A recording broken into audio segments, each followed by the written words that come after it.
We are live. Okay, great. So I'm going to call the meeting of the Venetian Community Development District to order. Barbara and Ken, we're calling the meeting to order, please. Thank you.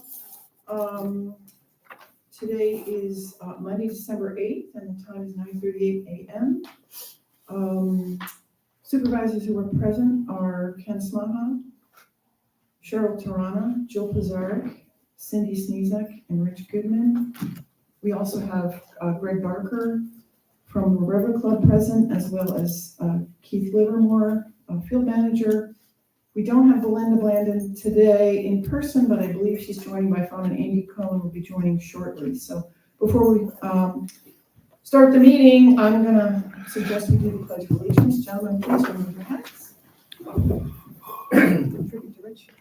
I pledge allegiance to the flag of the United States of America and to the republic for which it stands, one nation, under God, indivisible, with liberty and justice for all.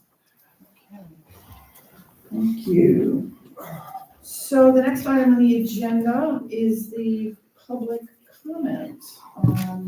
A reminder, if you want to make a public comment and you have not signed up, you can do so at the front of the room.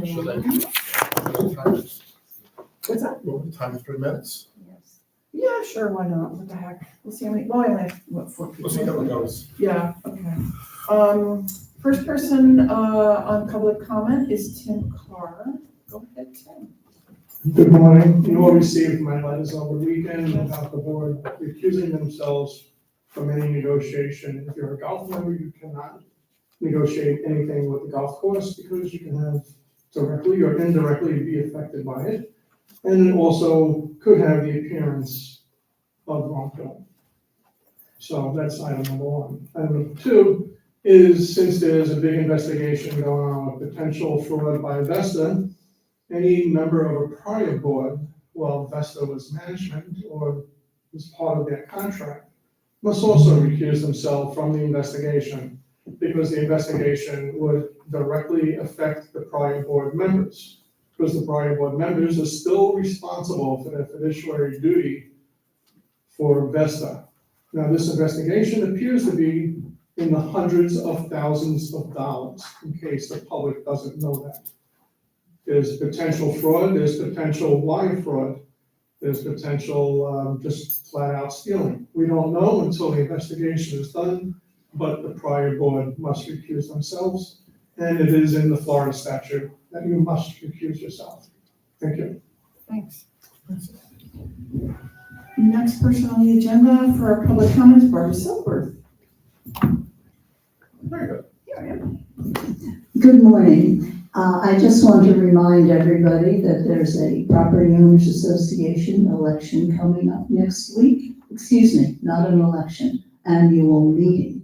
And because there is no election, many people are, I think, a little slow to get their proxies in, but we still need a proxy to hold the annual meeting. As of Friday, we had about 200. We need 414 to have a quorum. So please, if you haven't gotten it in, get it in, spread the word, because I understand prior boards used to walk up and down the streets trying to get people to get their proxies, and we'd really rather not do that. I just want to also report that some residents are volunteering to plant trees on their property in response to the streetscape recovery program. So that's very nice to hear that people are willing to volunteer to do that. And I just want to say compliments to Greg and Hampton. Sitting here today and listening to his report and your interaction is the difference between day and night from the former management. And I know you've got your hands full, but seeing what's going on around here has been a significant improvement. Thank you so much. Next up is Steve Thomaston. I didn't miss you this time. Thank you. Good morning, Supervisor. Steve Thompson, 329 Montaluna. We're in the Christmas season, the Queen Palms. out front. I've discussed with Keith, part of them are out, the lights. But I really would appreciate if the board would consider next year doing all of the palms all the way in, because it just adds so much more of a festive atmosphere to entry and exit on the community. Second, I would like to give kudos to the guard shack and the reaction that they've been having to guests coming in. The system is working really well when you're listing your guests, and they acknowledge people by name when they come in. And it's very, very comforting to know that, and we really do appreciate it. Last, but on a down note, I missed part of the meeting this morning. I was a little late, but I got several calls about the Tiki Hut last Friday night. And so I think that probably was addressed there, but you cannot have a function out there and only have one bartender to serve everyone. It's just, it's not compatible. It does not make for an evening there and everything. And now we're getting into the season. We're going to have more people, so I'm sure that Greg will be taking that into consideration, and hopefully we'll be able to move forward and do something very nice in that. Thank you. Thank you, Steve. Thanks, Steve. And our final speaker is Darlene Schimberg. Good morning, everybody. Some of this stuff is going to be a little bit redundant because of what was discussed in the workshop, but I'm still going to say it because it just needs to be repeated. It's clear that there's been significant effort in enhancing the River Club and its surroundings. However, what's concerning is that the work never seems to reach completion. We invested heavily in landscaping, and yet no one ensured the irrigation system functioned correctly. As a result, many plants continue to die, and some have already needed to be replaced. The landscape surrounding the River Club has been unimpressive for quite some time. I'm unsure about the current plans, but it's clear that we need major upgrades to improve its appearance. The dumpsters. We engaged a contractor to replace the dumpster gates. However, the installation has proven unsatisfactory as the gates do not fit the designated area and have deteriorated rapidly. The issue has persisted over 3 months despite monthly assurance of resolution, which has not been fulfilled. As a result, rodents such as rats and raccoons are accessing the refuse, dispersing it throughout the area. This issue is not limited to the dumpsters. Some rodents have also been leaving debris in the pool area. No, I do mean residents, not rodents. Have been leaving debris in the pool area and on the boardwalk. This is not a resort. These actions are attracting wildlife and rodents due to improper waste disposal. It might be worth considering whether imposing fines or suspending privileges would deter such behavior. One might question if these individuals treat their own home in a similar manner. Jonas System, I understand you're going to have a meeting with Jonas and it's going to take place this week. However, this issue has been going on forever. And we purchased a system that they should be supporting, and why they haven't come here to support the system that's malfunctioning as significantly as it is a complete frustration to everybody. Not just to tennis, not just to the racket club and all their facilities, but also people just trying to make a reservation. I mean, you can't even make a reservation effectively in the system right now at all. I'm not done. Torcello Court roundabout. New plants were added to the circling Torcello Court, which is the street I live on. The irrigation system was not checked, and many plants were improperly planted with exposed roots. The area looks unfinished without mulch, and I discussed this with Keith. Until the irrigation and plants issues are fixed, mulching should wait and be redone after the work is actually completed. And here we go again, we've got a company that we hired to do a job, but they don't do the job. And it's unfair to Keith and to everybody else on the board because you're expecting them to complete what they're intended to do. That's what? It's 3 minutes, but. Yeah, can we give you another 30 seconds, Darlene? Okay, I'm sorry. That's okay. River Club staff, I'd like to finish on a positive note by recognizing the efforts of the River Club staff who ensured the ladies' luncheon was a success. Special thanks to Jamie, Jackie, Randy, and Kylie for setting up everything so quickly and efficiently. Together with the kitchen team, they provided all that was needed for the event to go smoothly. In fact, it's not just this occasion. These employees, along with the chef and the rest of the staff, consistently strive to make our experiences enjoyable. Thank you very much. Thanks, Darlene. Thanks, Darlene. Okay, so, sorry, I've been multitasking here. Right. So thank you very much, everybody. The next item on the agenda are committee reports, and the first is the social information. Committee from Darlene. Darlene. Hi. Stand back up, please. Now you have all the time you have. I'll try to make it as short as I You'll can. never tell her that. Yeah, you know, Rich, if I get any shorter, I won't need to stand up. Just sit down. Games at the River Club during the season. The policy went out to everybody outlining the procedure put into place for all those who are playing cards, mahjong, and etc. This took a lot of time and effort on both Jill and Hampton's part to make sure that it was fair for everyone, so I thank you for that. There are still non-residents included in these teams, and that is something that will be addressed by the board in Hampton.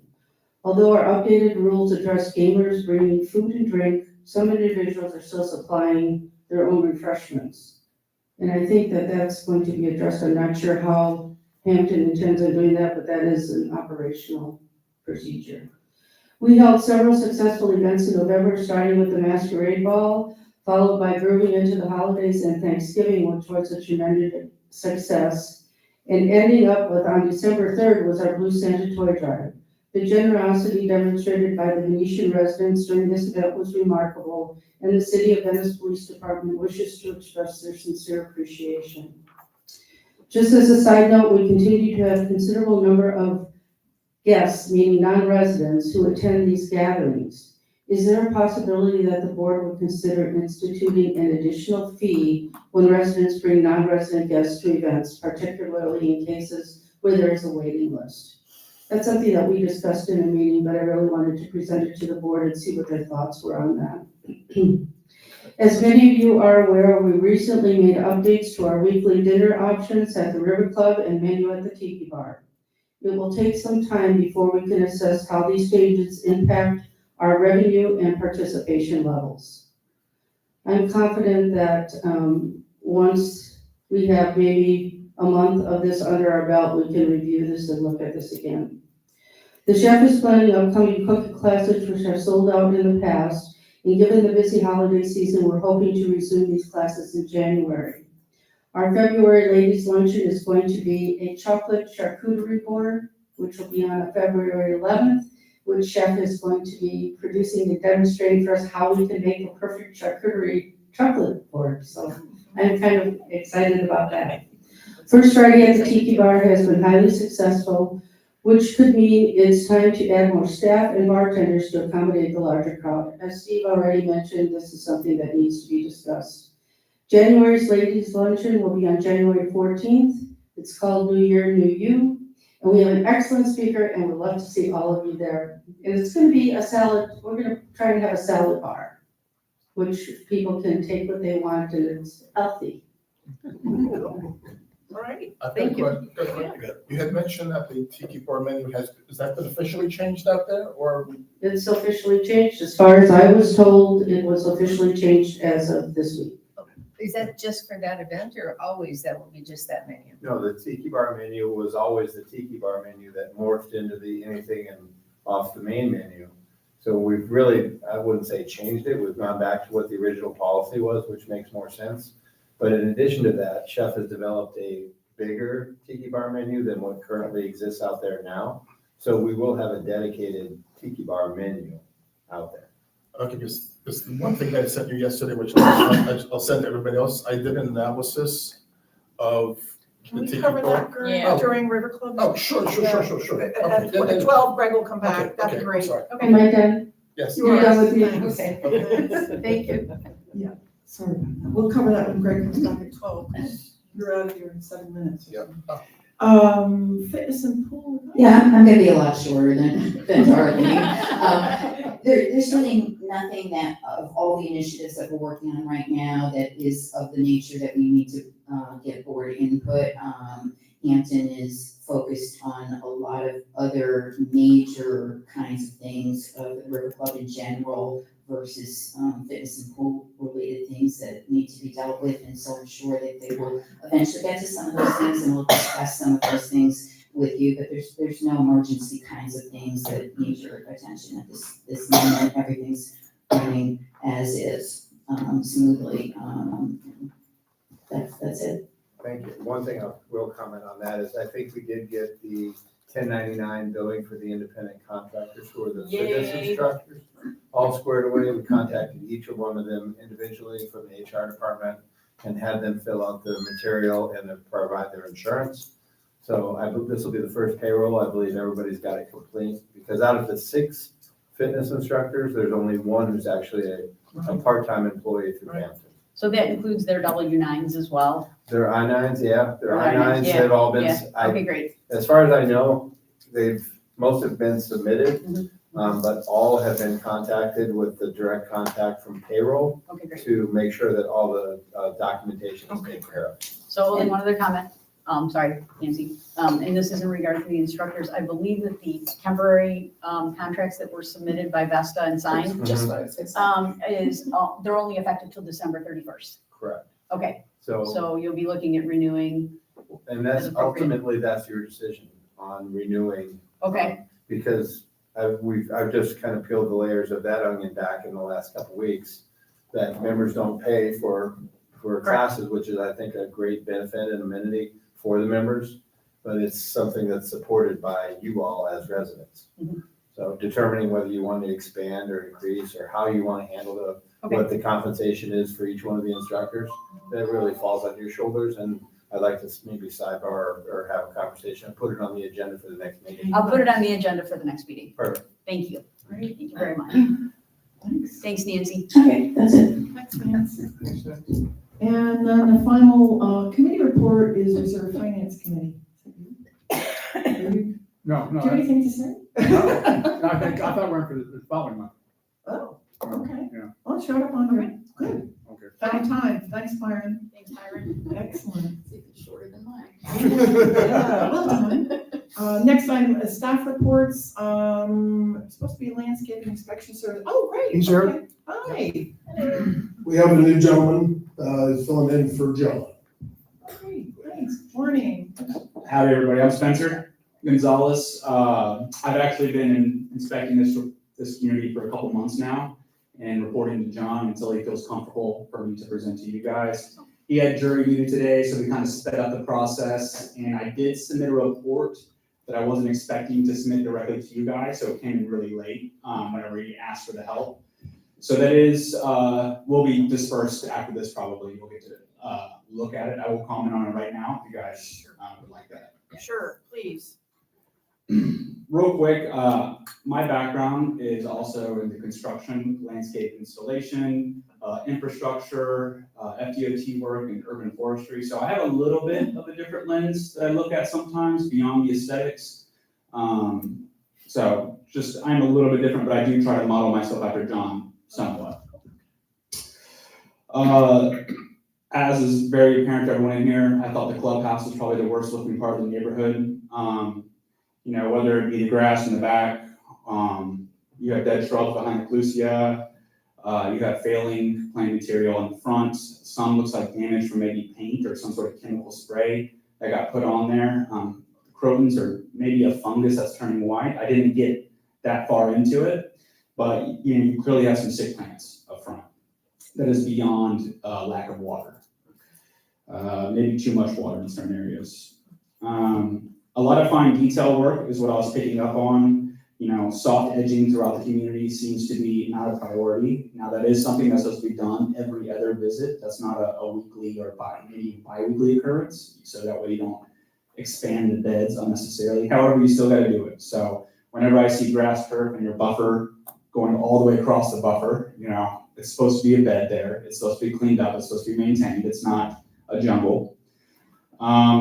You also have, you know, for example, you'll see it, but item number 13, you have a tree in the same buffer here before you go down the first road that has a big decay column where half the tree failed. It's nothing to be worried about, just don't be surprised if one day you gotta pay to get it chopped up and taken out of here, because it's not gonna heal. It's just gonna keep rotting until, you probably have several years, but be prepared. I pointed out things like unnecessary drip line that seems to be installed where plants were a long time ago, but the drip line has remained. I would say you need to, propose some new plants to go in there, cap the drip line effectively, something that, make it, or say that we're waiting until it's fixed and then we'll install something new. But just things that I noticed. Along Veneto, your oak trees are growing into the shrubs. You need separation of the species, so some trimming on the backside of the trees, real light, nothing too much, just so that your, I think it's the oleander, doesn't, touch the canopy.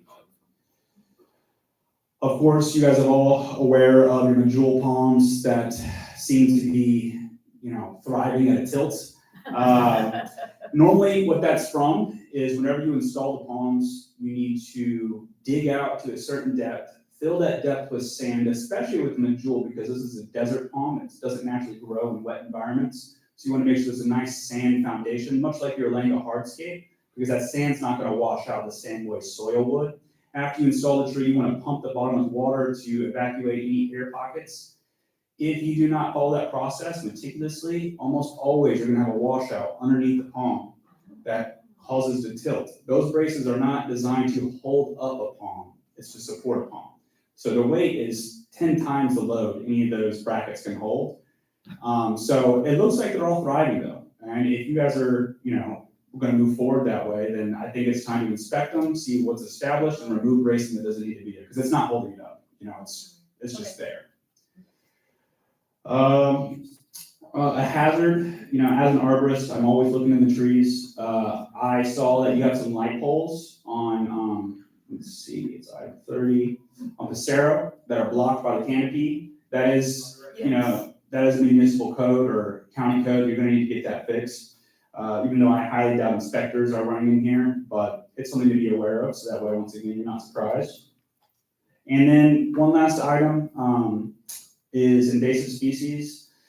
On Passero, you have a couple vacant lot type looking spaces, and you have the Brazilian peppers starting to encroach. Now, it doesn't look like it's in the shaded green space. That's technically within the maintenance contract.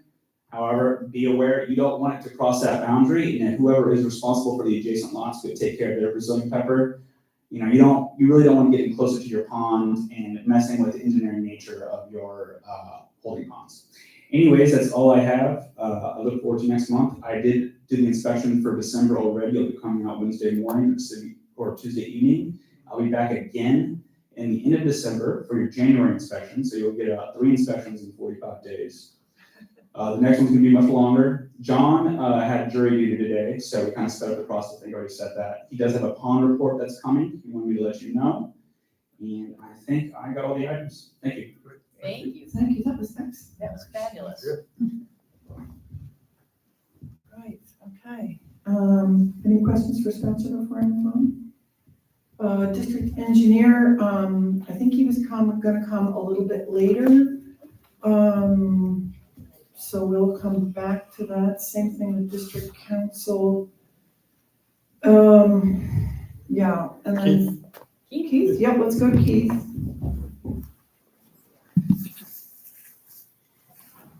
More people on there than Brad, huh?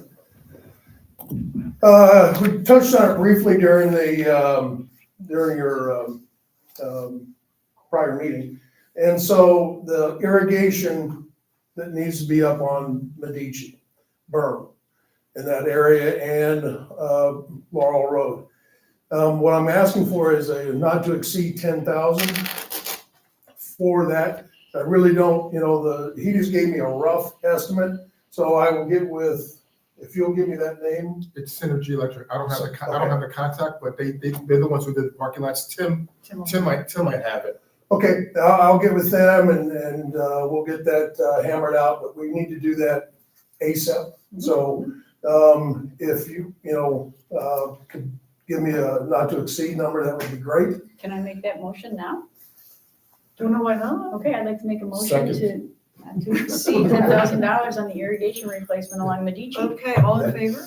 Now, that's just Medici. Yeah, Okay. understood. Yeah, you said Medici. You know, we That's have, just the electrical line on Medici, Electrical. that's not actually irrigation Correct. system itself. It's for the electrician to repair the it's the electrical. electrician, right? So, and it'll be done right.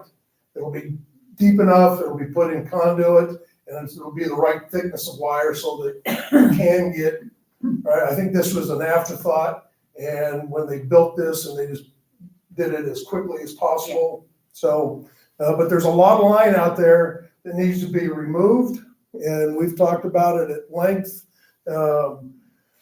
and replaced. And Juniper's ready to go, all right? They are on top of things that way, ready to go and get those things accomplished. I think Andrew, our new account manager, is, he's one of the best that I've had in my 7 years here. Okay, we've had 4 or 5 of them. He's attentive, he knows what he's talking about, and he's not afraid to say no. Great. So he doesn't tell me what I want to hear, which is a good thing, all right? But, or the other ones just, I think they just told me what I wanted to hear, so I go on. But I think Juniper's gonna do a fantastic job for us. We just, we'll continue pushing forward. They had a lot of mess to clean up. Okay, so we're gonna give them a little bit of time to capture that and move forward. In your packet, there is a thing about the fence. I can discuss it. That's the Medici berm. No, No, Laurel Laurel Road. Laurel Road fence. Yeah, the Medici berm fence, Juniper's waiting on, they have a fence guy that they use, and they were waiting on his estimate to get it put together so that, and I believe they're still waiting, or he'll send it today, and they'll get on it. The whole ones that have a hole in it down the end of Laurel Road out there. So that should be taken care of within the next couple of days. Question for you in regard to that. Is that gonna impact anything that's happening with the electrical? No. Okay. That's on the I just wouldn't outside. wanna fix it and then have to undo it. The fence is here, the electrical is out here on Medici Road, Okay, and it goes in, and then you got the berm in between. got it. So Okay, thank you. I can discuss the fence, but what I found about the fence going, for Laurel Road, Yeah. real quick, and then you can, when you get to your. Sure. Then, so I had a talk with the city's, engineer guy, Roger Clark. Roger Clark. Very nice gentleman. He told me that, he said we would have to, if we didn't already have a fence, go through the PUD and have it all changed. He's not gonna make us do that, okay? Because there's already a fence out there. I said, well, that fence belongs to you. Yeah.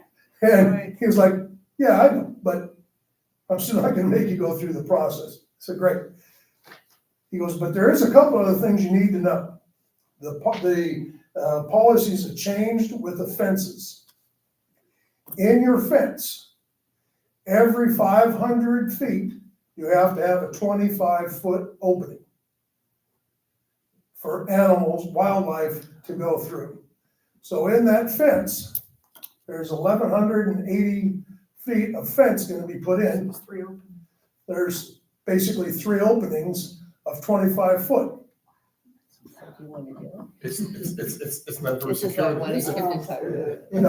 And we're Doesn't make any debating. So if I have a question about that, we can put those holes anywhere we want. Right. Every 500 feet.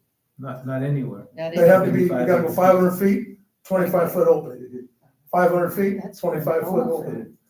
And so But we could put plants there. I wouldn't know why not. The animals can still, see, it's for animals, the wildlife to be able to go through. So do we know where that 500 feet puts us on each of these segments yet? That hasn't been measured out. Okay, We have to get a detailed sketch of that Okay, and get it in they'll have to do that, our fence people, right. to get the permits, okay? He also brought up, and that's a good idea, when we decide to do it, we inform the POA and the HOAs that we're doing this, so that they know, because he knows that he'll be getting some calls. Why are you putting the fence up? Why are you allowing this to happen? well, your CDD, your POAs and your HOAs know all about it, so. Okay. Talk to them.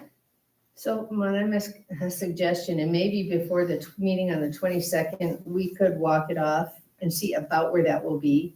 Just before I don't want to approve the fence and then go. well, Right, that right, was right. exactly I think you're what right, she was Cheryl. wearing, because Right. we want to If you open. go Google Earth, you can do 500 foot, Yeah. and see what's gonna. So the other thing I is, just want to put it against the plans we I already agree have for with that you. area. Yes. I just want I to know think where it you're is, right. because I'm not, to spend 60,000 if we have these huge gaps is kind of ridiculous. right, and then do we shift it so the 500 feet works in our advantage, right? You read my mind. Yep, so Yeah, rather so- than starting it at, having Yeah, a hard start, You push it 60 feet up. right? To Right. make it work. So we'll, We haven't agreed to put a fence there yet. No, we not haven't, yet. No, but before we even talk about that, Keith indicated that normally who would do this would be the fence company. I don't even want to go there. I want to Right. have something we can look at to say, here's where the 25-foot gaps might have to be.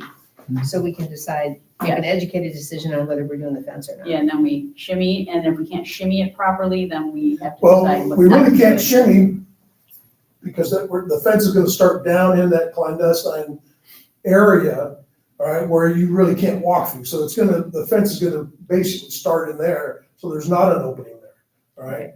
Where they can just, at number 9, the T box is at 9. Right, And so that's gonna go into that clandestine area right behind that, right. all right, and then 500 feet down.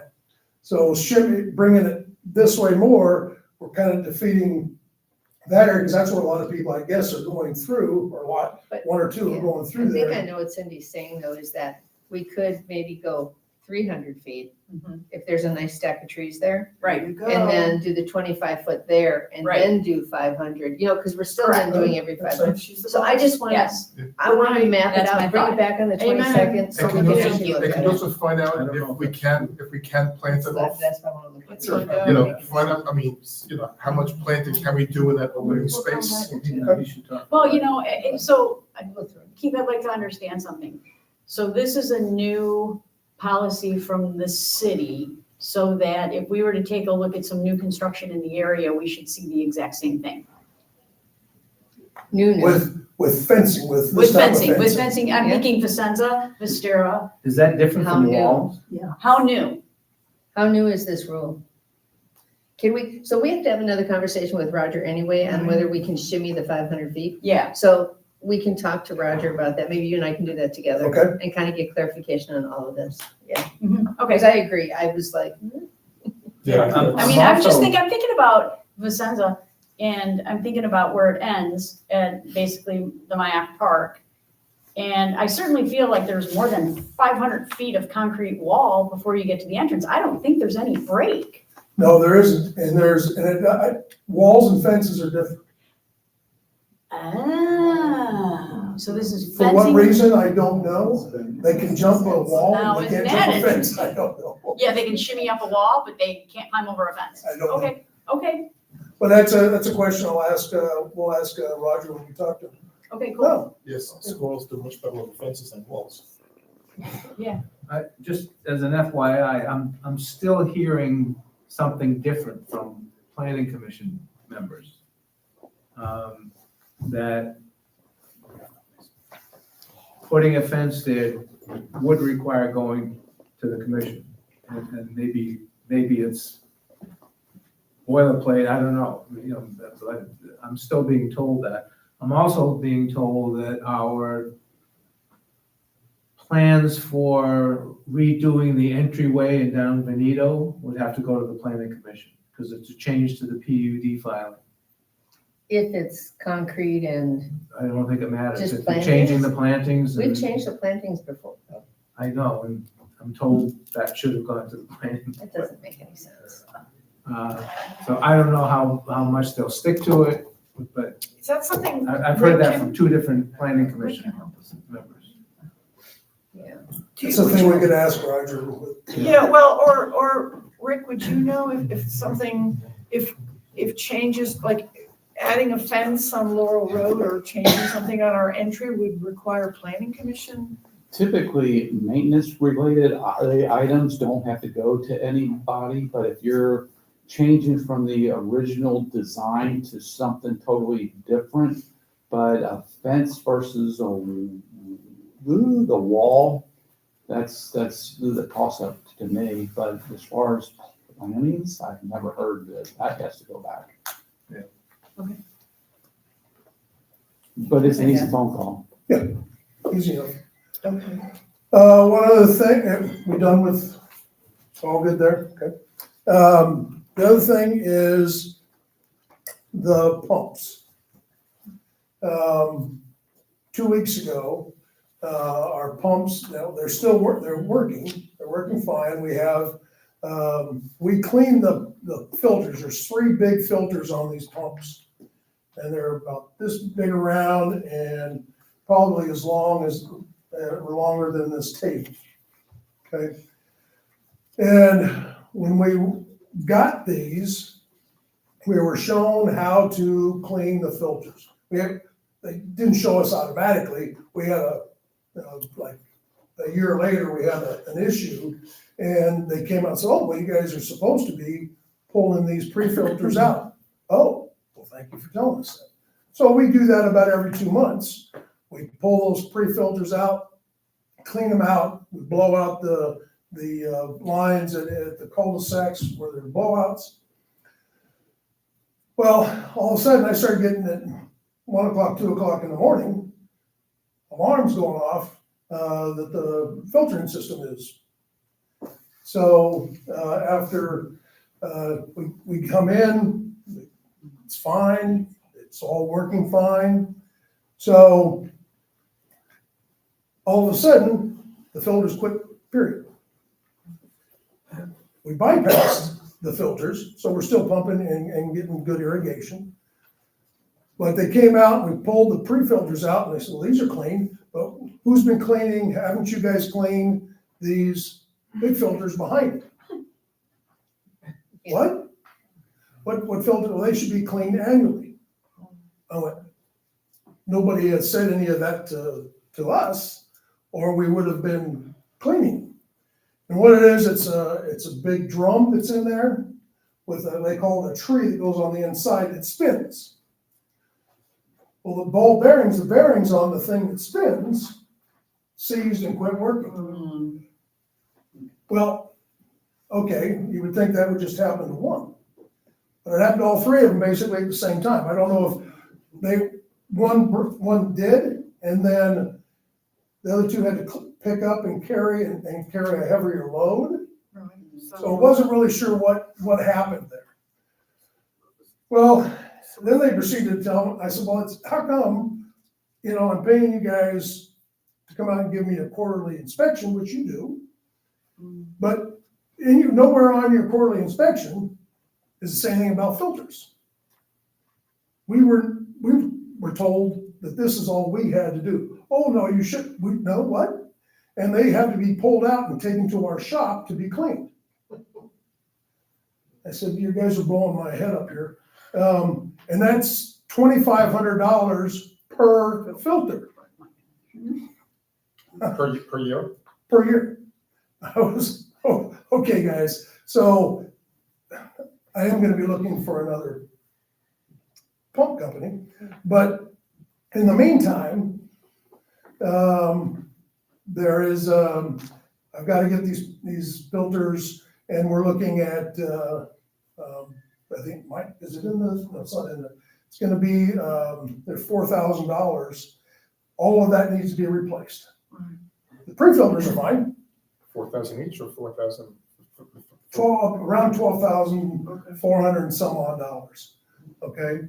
They need to be completely fixed, and it'll all be new, right? And it took hours to get these things out because they had heated up, expanded, and so it took hours to get these things out, which should not happen. They should just be able to slide in and out if they're working properly. So what's the bottom line? We're looking at like a $12,000 cost and then Yes. a maintenance cost on top of it. Yes. Annually. Right. So there's the replacement and the annual maintenance. Okay. But on the maintenance side, I want to hold off on that until I see Okay. about a new company. Okay, right? So if they do the maintenance, they never, so they're coming to maintain the system, but they never look to maintain the filters. It's not on their And said, inspection. wait, and said we should have known that, so that's why we need a new pump. No, I get that, but I'm just trying to say, why, You know, Belinda, I've been over this sometimes with Belinda, and she's not real happy about this either. It just didn't smell right with us, okay? I'm not real happy. He was, well, you know, there was a miscommunication. No, there was no miscommunication. There was no communication. If we had known this, we would have taken care of it, or had you come out annually Right. and do it, and we would have taken care of this thing 4 years ago, 5 years ago, when we put the pumps in. It'd be an annual, you know, budgeted item. So I'm not real happy with them right at this moment, but I do need to get this back up. and why would they not even put in, and why would they not even put in the filters in the maintenance contract? So the 12,000 can come out of reserves because it's the replacement of the filters? Yeah. Okay, good. Would it help if I made a motion to say not to exceed 13? Well, I've already got the. Oh, you already got it. Jill, I just get it to Jill and she can sign. If you already make the motion, to go ahead and accept it. Well, I think we need to accept it because it's outside my authority. We need to make a motion and it needs to probably be a not to exceed just in case. Correct. Because we don't know what that's gonna look like, so So 13,000? Yes. at least, if he's got You wanna 12.5 make that already, motion, Go to Jill? 15. I would say 15. You wanna go 15? Okay, sure. Okay. Good. So I'm gonna make a motion that, the board approve a not to exceed $15,000 to address the issues with the irrigation pump filters. Is this an agenda item? No, we need to open it up for public comment After a second. after the I'll second. second. Okay, so now we're gonna, But before we go to public, I've got a question. Being that these guys are, does Rosetta have relationships, or do you have a relationship with any other companies to get a second quote if we can get one quickly? Here's the problem. These were specially made pumps for us, okay? They were made up in Canada, and they're great pumps. They work well. And this company is the one that put it in for us, Metro, right? Whether I'll get some other people in here to see if they maintain or can maintain these specific type of pumps. So what's the lead time if they were custom made? Did you get a? Oh, for them to get these parts in? Oh, it'll be a week. Okay. What did you call it? Do you know the company in Canada that made them? Mhm. What did you call them up, see if they have relations with anybody else down in Southwest Florida? Do that too? That might be Yeah, the best way. that's good. This way you got a manufacturer and a relationship with a guy. Okay, so Yeah, I've got let's, this card. okay, so you made a motion. Do we have a second for I that? seconded. Yeah. Made the motion. Oh, that's right, oh, sorry. Because my head already was something else. Keith, and we're sure there was never a maintenance contract? done There at is the not a time- maintenance contract for the filters. Right, at the time of installation. Correct. Okay, and I think we have opened, I got their thing right here. I will look back. Is this pro pumping controls? No. Okay, because that did include a filtration. That was on our old pumps. system. Okay, sorry about that. and so I think where we were in the sequence, I think we'd opened it up. If anybody has a comment on this item only, the not to exceed $15,000 for the irrigation pumps. Going once, going twice? Does that include the maintenance? No. No, Just It's the replacement. installation. Good question. Maintenance will be a budgetary item. Yes, this would come from reserves. Thank you for the question. It's a good one. Yeah. Okay, I'm gonna close a public comment unless I see more hands up. Public comment is now closed. So now I'm gonna call for a vote on my motion. All in favor, please say aye. Aye. One more housekeeping thing. Belinda, ever being diligent, reminded me that she did not hear that we fully completed the not to exceed for $10,000 for the for the electrical. Electrical. Did we do the motion for that? Yeah, Cindy did the motion. Okay. You seconded. Okay. No, Rich Rich Rich seconded? And then I think we all said aye. I think we all said aye. Okay. Yeah, I don't know that you actually called for it, but. Yeah. you did that. Okay, yeah, so, Okay. was that your, that was mine. okay, so you made a motion not to exceed for the electrical Yes. work for the irrigation, I think. Rich, Do we need to reopen for public comment on that one as well? you probably do. I don't know what happened. I just got here. Just say Electrical, yes. we need to redo the electrical line for the irrigation system from Medici down to the main box.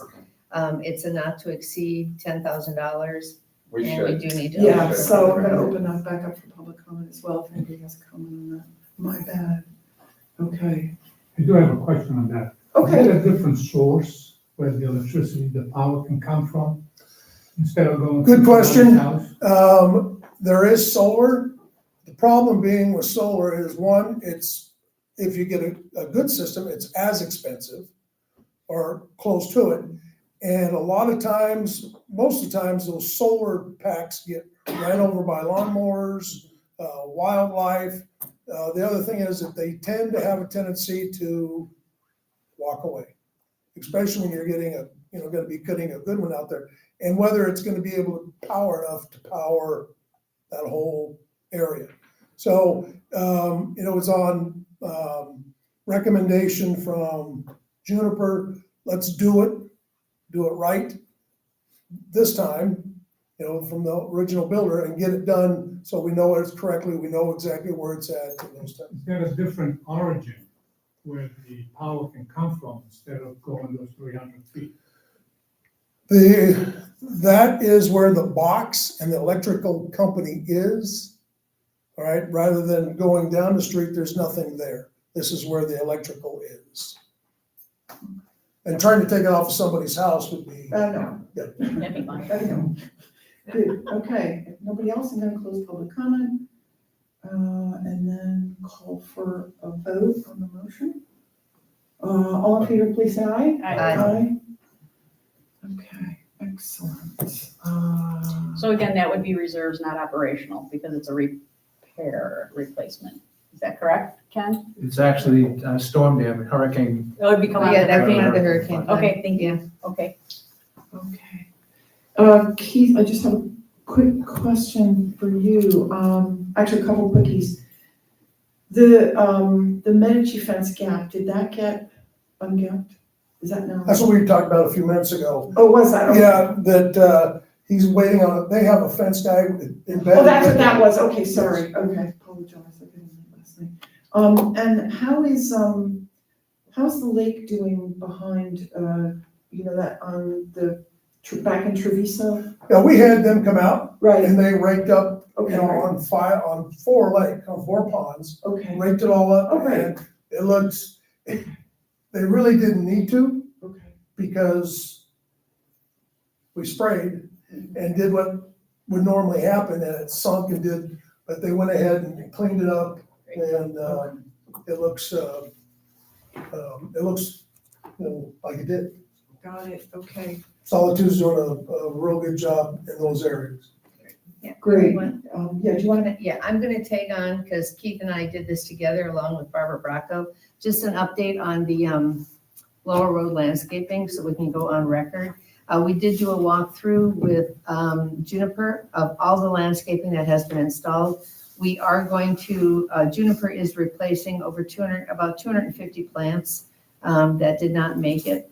And also redoing some sod where they actually did some work and then they need to bring the sod up to meet where the work was conducted. So they're going to be doing all of that, but we've asked them to hold until after the irrigation repairs are completed. So it's not just the electrical line, but they're also evaluating all the irrigation lines so we know what we have to fix. And so the other thing we talked about is they're going to replace sod or fix the sod where they did work. There are other areas like Medici Berm where we just need sod, where that hasn't been done. And I can actually hold this until the 22nd meeting because we're not going to install it anyway before the irrigation is fixed.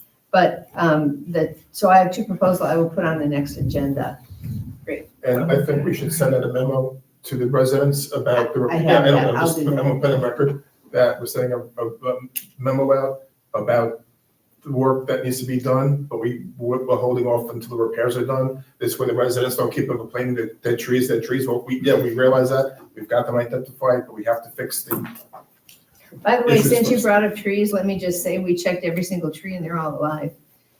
They just were they didn't have enough water initially because we weren't able to soak them and make sure there were no air pockets in the root system. And so we need to give them a few months to see if they come back. If they don't, we have an agreement from Juniper that, because you don't want to replace something that's alive and kill it. So we're going to wait until the spring. If they don't come back, they will replace them at no charge.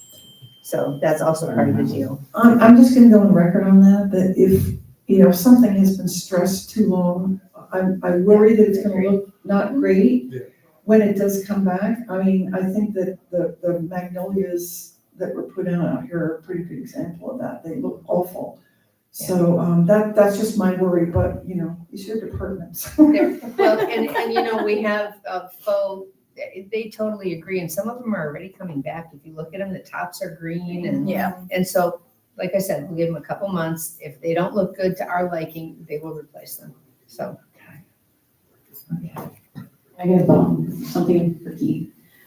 Sidewalk spraying. I am assuming that the way things are set up right now, you are doing it in a grid formation. Is that correct? So you'll eventually get to every. We'll get to every sidewalk, every neighborhood. Okay. With that, tagging those systems. Sure, with spraying. Rick is going, Keith, don't spray there. Because that's next to somebody's driveway. Don't do that.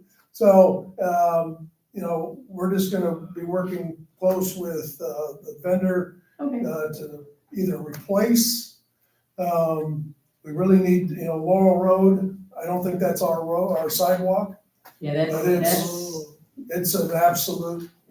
That's a mess, yes. Yeah. Okay, so you're not gonna go outside the community. I guess my point is that I've seen spray paint in certain areas within the community. You're just slowly moving to the south south and then either We go out one day a week. Okay, gotcha. Basically, No, that's good. And Yeah. look, we can ride it, we get out, I've got a stick. Yeah. With a quarter of an inch, and if it hits any one of those, we put a spray on it. Yeah. And write it down. So then basically when residents ask, we can just say, yeah, you'll eventually see it in your neighborhood. Just, it's gonna take some time because there's a lot of area to cover. Okay, cool, thank you. And we're just doing it one day a week. Yes, understood, yeah, no, I totally understand. Why don't you give you a spray can? I was just gonna say, well, you're sitting. And yeah, let they- your right? stick, give Yeah, you a they stick give and you a a spray can. Both Because of us, the honestly, spray I'm can and stick. Because you probably notice the same thing, wherever there are oak trees, it's Yeah. at least a half an inch. Yeah. And a lot of those are not sprayed, and so it worries me. Well, yeah, but we haven't gotten to some of those yet. Yeah, I haven't gotten to it. So like the ones like closer to the exit, I'm sorry, I didn't mean to interrupt you. No, Passaro, we haven't been down Passaro and out into the. Passaro's bad. Yeah, it needs, You'll get it there. almost needs a complete tear out and Please, redone. no more yellow concrete though, like they put yellow, Yeah. yellow concrete on Venetian. I Uh-huh. don't know what the deal was with that concrete, but one of the last replacements we did, it's like the color of the leather on the banquet chairs. Yeah, it's not white. Interesting. Yeah, maybe the additive, okay. Okay, thank you, Keith. I just wanted to clarify because I had some neighbors asking why I'm seeing it here and not here. I got one question. The monument painting, Yes. is that scheduled or? I believe she was supposed to get back with me about their schedule, but it's not gonna be until January. Got it, okay. You all set with Keith then? Yes, ma'am. Okay, great. I'd like to, if it's okay Thank you, with you all, I'd like to work backwards, because we have Rick here, but, I've been asked, but got a couple people on the phone from, Hampton Senior Management. They wanted to do the insurance piece. Belinda just texted me as well. We can address that if you'd like. Okay, great. So hopefully, I think it's my, machine here that has the sound. So, and it looks like Bill's unmuted here. So, I made some copies of the insurance estimates. I don't know where my microphone is on this side, but hopefully, Bill, can you hear us okay? I can hear you fine. Can you hear me? Yeah, sort of, pretty well. The audience may not be able to hear you. I'm gonna see if I can make it better, but, and let me set this down, because I've actually got copies for the other supervisors of the insurance stuff. Do you want to kick it off? Yeah, I'll be glad to. Just tell me when. Oh, fire away. Okay.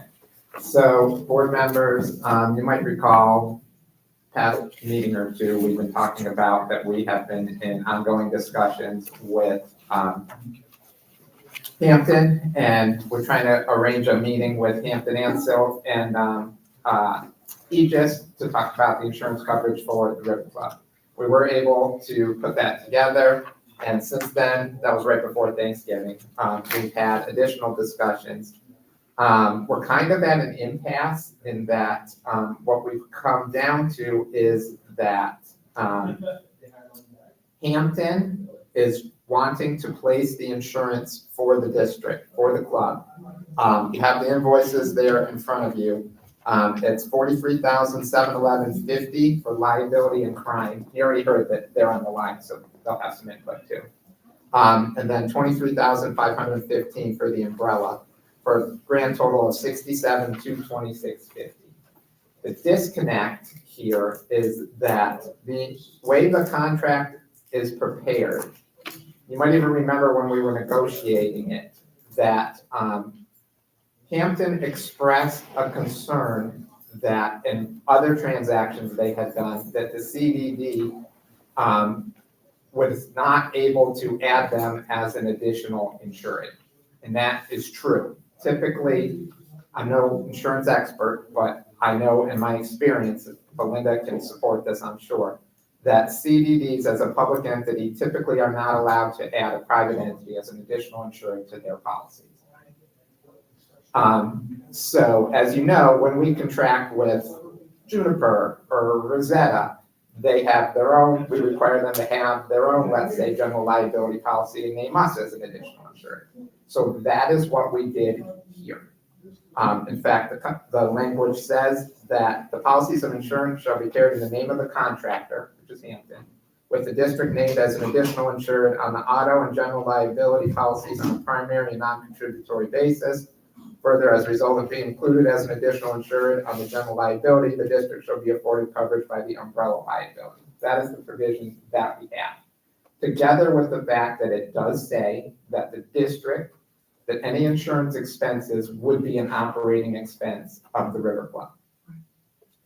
So the disconnect here is that when we prepared this, I think that, and I don't want to speak for Belinda, but I think that we had envisioned that it would be typical to, like when we contract with Rosetta or when we contract with Juniper, where they have their own insurance, they name us as an additional insured. If there's a charge for naming us as an additional insured, we would be responsible for it as an operating expense under the River Club. For whatever reasons, Hampton, they can explain it to you if you have questions. Hampton could not do it that way. Hampton is proposing to retain coverage in the name of the district. So we would be the primary insurance holder. We would be very adequately covered, okay? We've talked about this in the past. It's not a question of a gap, it's a question of we may be over covered because we already have our own policies with Aegis. The only way, and again, they can express it, but what I've been told by Silva, who is Hampton's counsel, is that the only way that they can proceed forward is by purchasing policies, these policies, in the name of the district. She tells me that Hampton is covered. I don't know how, but that's their problem. She's been assured by their agent that they're covered with policies in our name. Okay, again, that's their issue. We talked about different ways, do they have a master policy like a Rosetta, where they would just add our community to it? And then, we could proceed in that direction and name us as an additional insured. They checked, they were not able to do that. They have not placed these policies yet. So right now, they have no insurance. And in fact, they were supposed to be effective October 1st. So the payments were never remitted and they are not in place, but they can reinstate them if we make a decision to move forward today. So that is sort of the background on all of this. The other issue is that, and I'm sure they'll talk to you about this, is that the expense for this, which obviously is significant, they believe, and again, I'll talk to you about it and Jill has info on this, they believe that they have found savings in the budget to cover that expense. And just one more item, Jill, I know you're chomping at the bit. No, I just didn't want to, yeah. One more item is that I did reach out, I don't have an answer yet, but I did reach out to Aegis and said, hey, if we do this, Yeah. can we cut back some of the insurance we have with you? Now, keep in mind, our expenses with Aegis are fairly minimal, but we may have some cost savings. We may end up having 2 liquor liability policies, and we cannot not get the one through Hampton, but we might be able to drop the one through Aegis, for instance. So I don't have a final answer from Aegis on that yet, but I did reach out there. And while I don't have a crystal ball, but I don't anticipate they'll be significant, we may be able to experience some savings by cutting some Aegis policies if possible. So that's my spiel. Yeah, so I think what I would just maybe add to what Andy said, because I tried to participate in the insurance discussion, it's another thing that was going on that I had to. More insurance issues. More insurance issues, you know, that had completely unrelated to this. But Bill Hannick, who is on Teams, and I think we'll speak to this, he and I had a discussion, just I wanted you all to know that, because ultimately it would involve the operational expenses. And in fact, looking at the budget, and you all know this, the burden number for Vesta, because Vesta did the budget, was absolutely enormous. So, you know, Bill can speak to this, but the thinking was perhaps they paid for their required coverage under the contract within that burden number, even though really that's not where it should have come from. So that's the first thing I would say. The second thing I'd say is the good news is there are already a couple of unrelated areas to insurance where they've saved us money, both through the Gulf Now, which was running us about $5,000 a year, and on the IT support, which is another $10,000 a year. So I'm gonna actually, maybe just one more thing before I turn it over to you, Bill, and I'll put the microphone back there.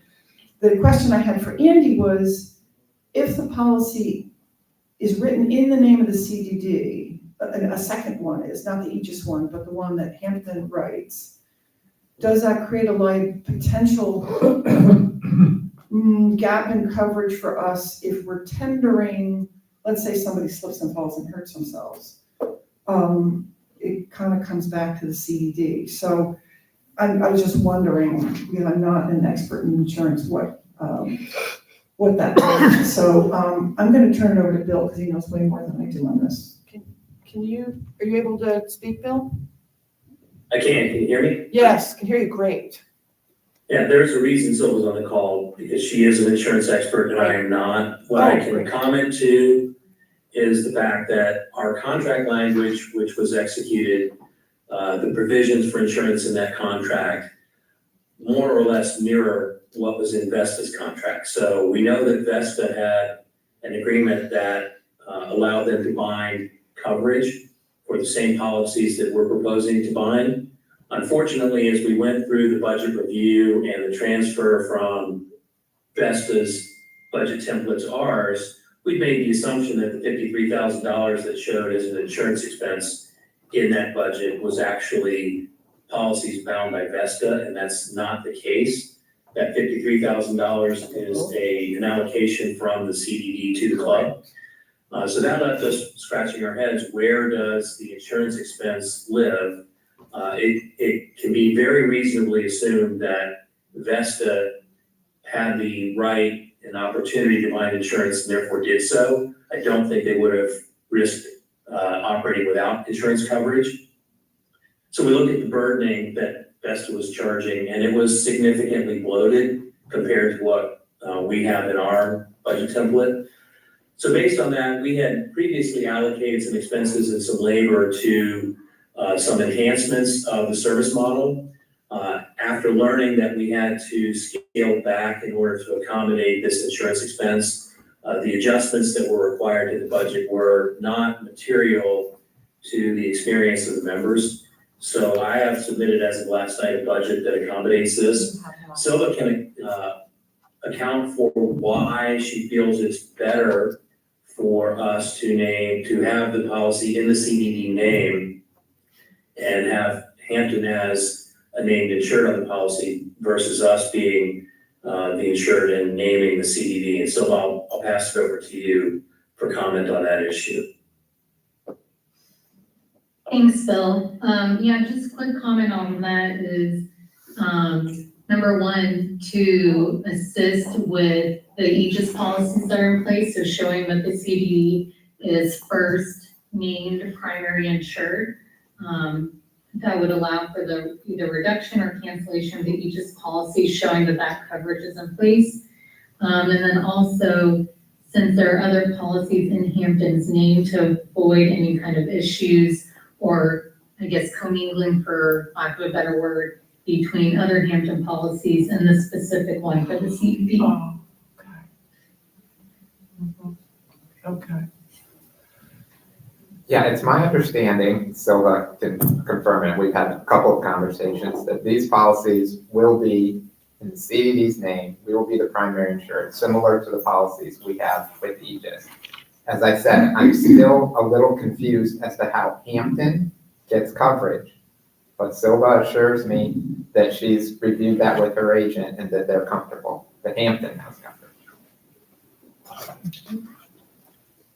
My only concern is, I mean, obviously, we all need to be insured, but my concern is all the operational expenses that we've been able to get rid of is the reason we went to Hampton. Now we're back to where we were. With, I mean, obviously for different reasons, but we're now back to our higher operational costs and the savings that we're hoping to have, start putting money back into the budgets for all of the shortfalls we had over the years is now gone again. I don't think you can jump to that conclusion yet. Well, I think that's. Well, $70,000. I understand that, but then there's the recovery costs for the servers and the IT and the Golf Now and other things like that. But Plus, that's what happens. we don't know if they're gonna be able to recoup some of the subsidy. There's also the aegis costs And that then could there's the aegis potentially cost. go Yeah. down. So I don't necessarily think you can jump to that conclusion yet. I think yeah. Yeah, and I would also add, we, because Bill and I talked about this, which is why I wanted you all to know that I had that conversation with him, because we don't know what Vesta was charging us for insurance. And, we could ask them till the cows come home, but they're not gonna tell us. But that's irrelevant because I'm going what the contract is, not what Vesta did. We redid a whole new contract and the contract says this, we're now doing that. And the operational monies we're saving were all the things that when I was looking at a lot of these things, like, yeah, we can save here, we can save there, we can save here. We're now saying, okay, we saved it all to now pay for something that's not in the contract. I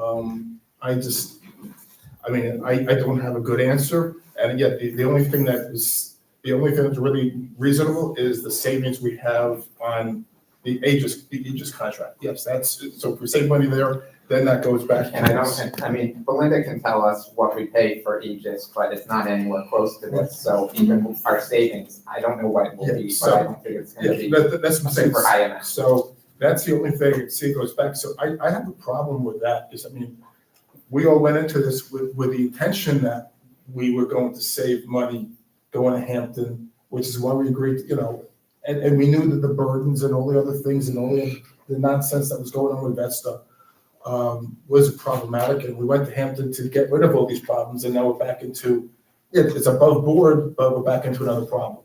Have we seen the financials yet? Well, Because they're working through them, right? Well, there's a budget that was sent this morning. I apologize for sending it. Oh, I was on my way to the Okay. airport, but I think, Okay. and What was the purpose of that? I don't even understand. We already have a budget. I think it was, correct me if I'm wrong, but it was put together by Bill to show where the savings were, is that correct? yeah, I think that's right, because, again, Vesta crept up. Vesta did the budget, and I think Bill was trying to show what the actual cost would look like with this sorted out. Well, that's their estimate. Yeah, yes. That we don't know what's going to happen with anything yet.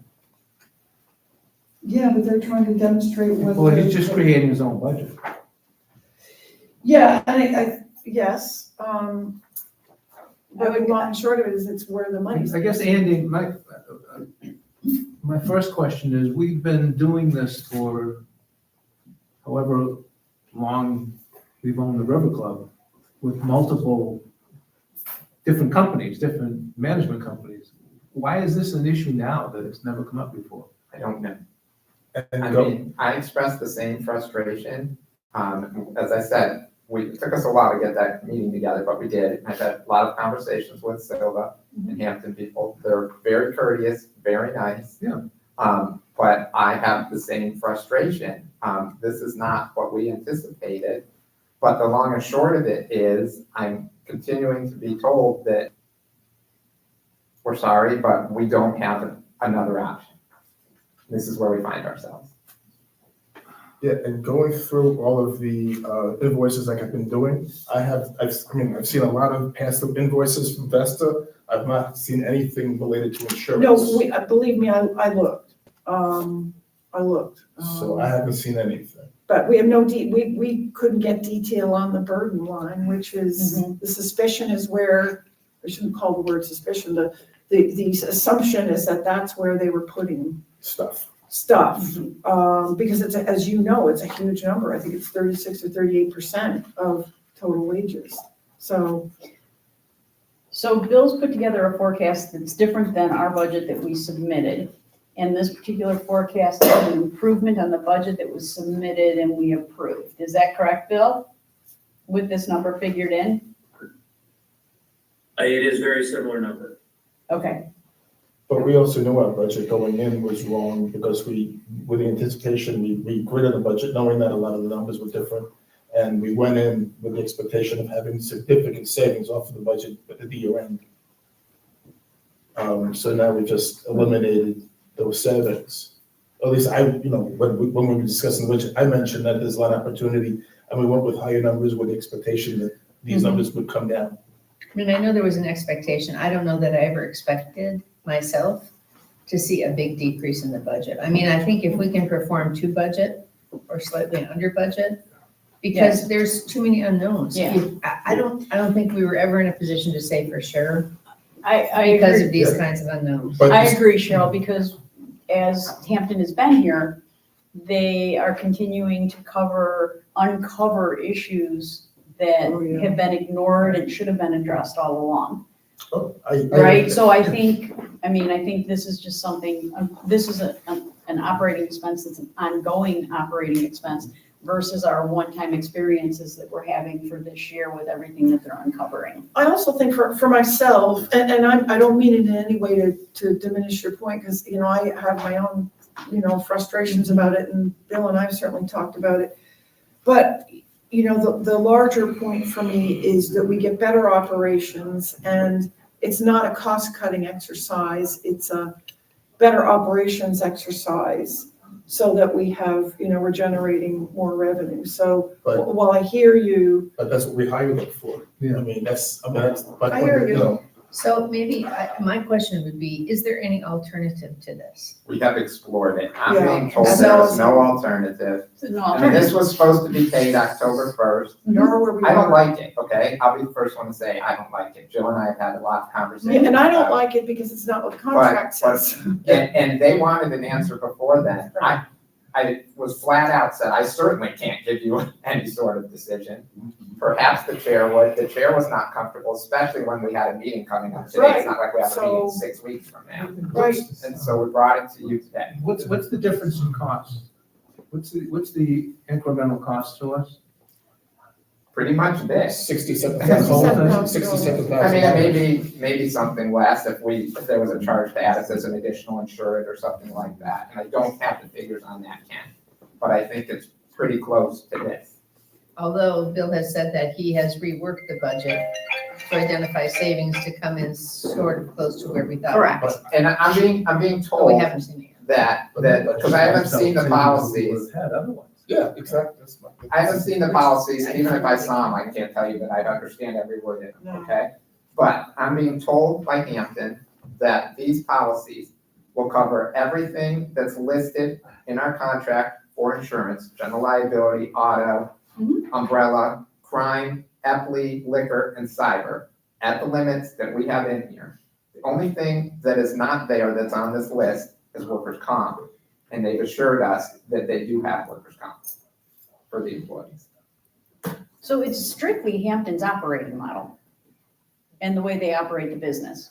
Because every other, like we said, every other company, we've had it the other way around. Well, yeah.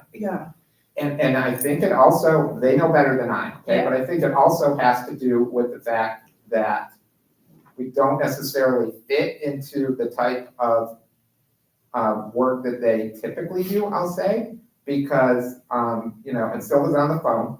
Silva checked their general policy, and while they do have a lot of golf clubs Yes. listed, they aren't able to do it for their CDD clients. They have other CDD clients. That's what I was just gonna ask. So right. other CDD clients follow this guideline. You can within ask their- Silva, but Silva. I'm being told that they do this.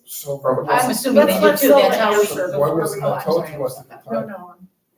Okay. Silva, are you able to answer that? Oh, sorry, go ahead. Sorry. So why can't we then cancel all of other policies? Our Aegis policies? Yeah. I think that, again, I haven't seen apples to apples to see, where we're duplicative or a gap, but I do believe that we will most likely, Belinda's texting, I do believe that we will most likely be able to cancel some, perhaps not all, like the majority of your, as Belinda tells me, the majority of your premium for your Aegis and what that number that shows up in your River Club budget is your property. Yeah. Okay. So there is some money in there also for these other policies, but, and perhaps we will be able to cancel it, I don't know, and save it. How much of Aegis policies total? Approximately? About 68,000, I right, thought you Andy? said there was 53,000 in the budget. Belinda says That's the that, allocation, yeah. Belinda says that the Aegis policy that we could potentially cancel is not more than $8,000. It's a general liability. Okay. I knew it was So, a small number. we're looking at a $60,000 swing, give or take. Those numbers are correct, yes. Well, we know these numbers are correct. Right, no, I get that, yes. I get over this. Jill, if I may speak? Sure. There was a reference made to being in alignment with the contract. The only difference right now between what we're proposing and what's in the contract is who would be first insured and who would be second. So you reverse that order, it doesn't change the cost of the policy at all.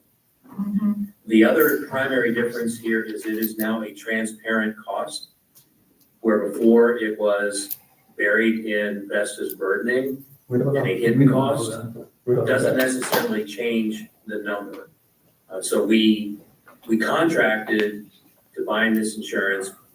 Obviously, we're a small firm. We can't operate in this arena without insurance. That was agreed to.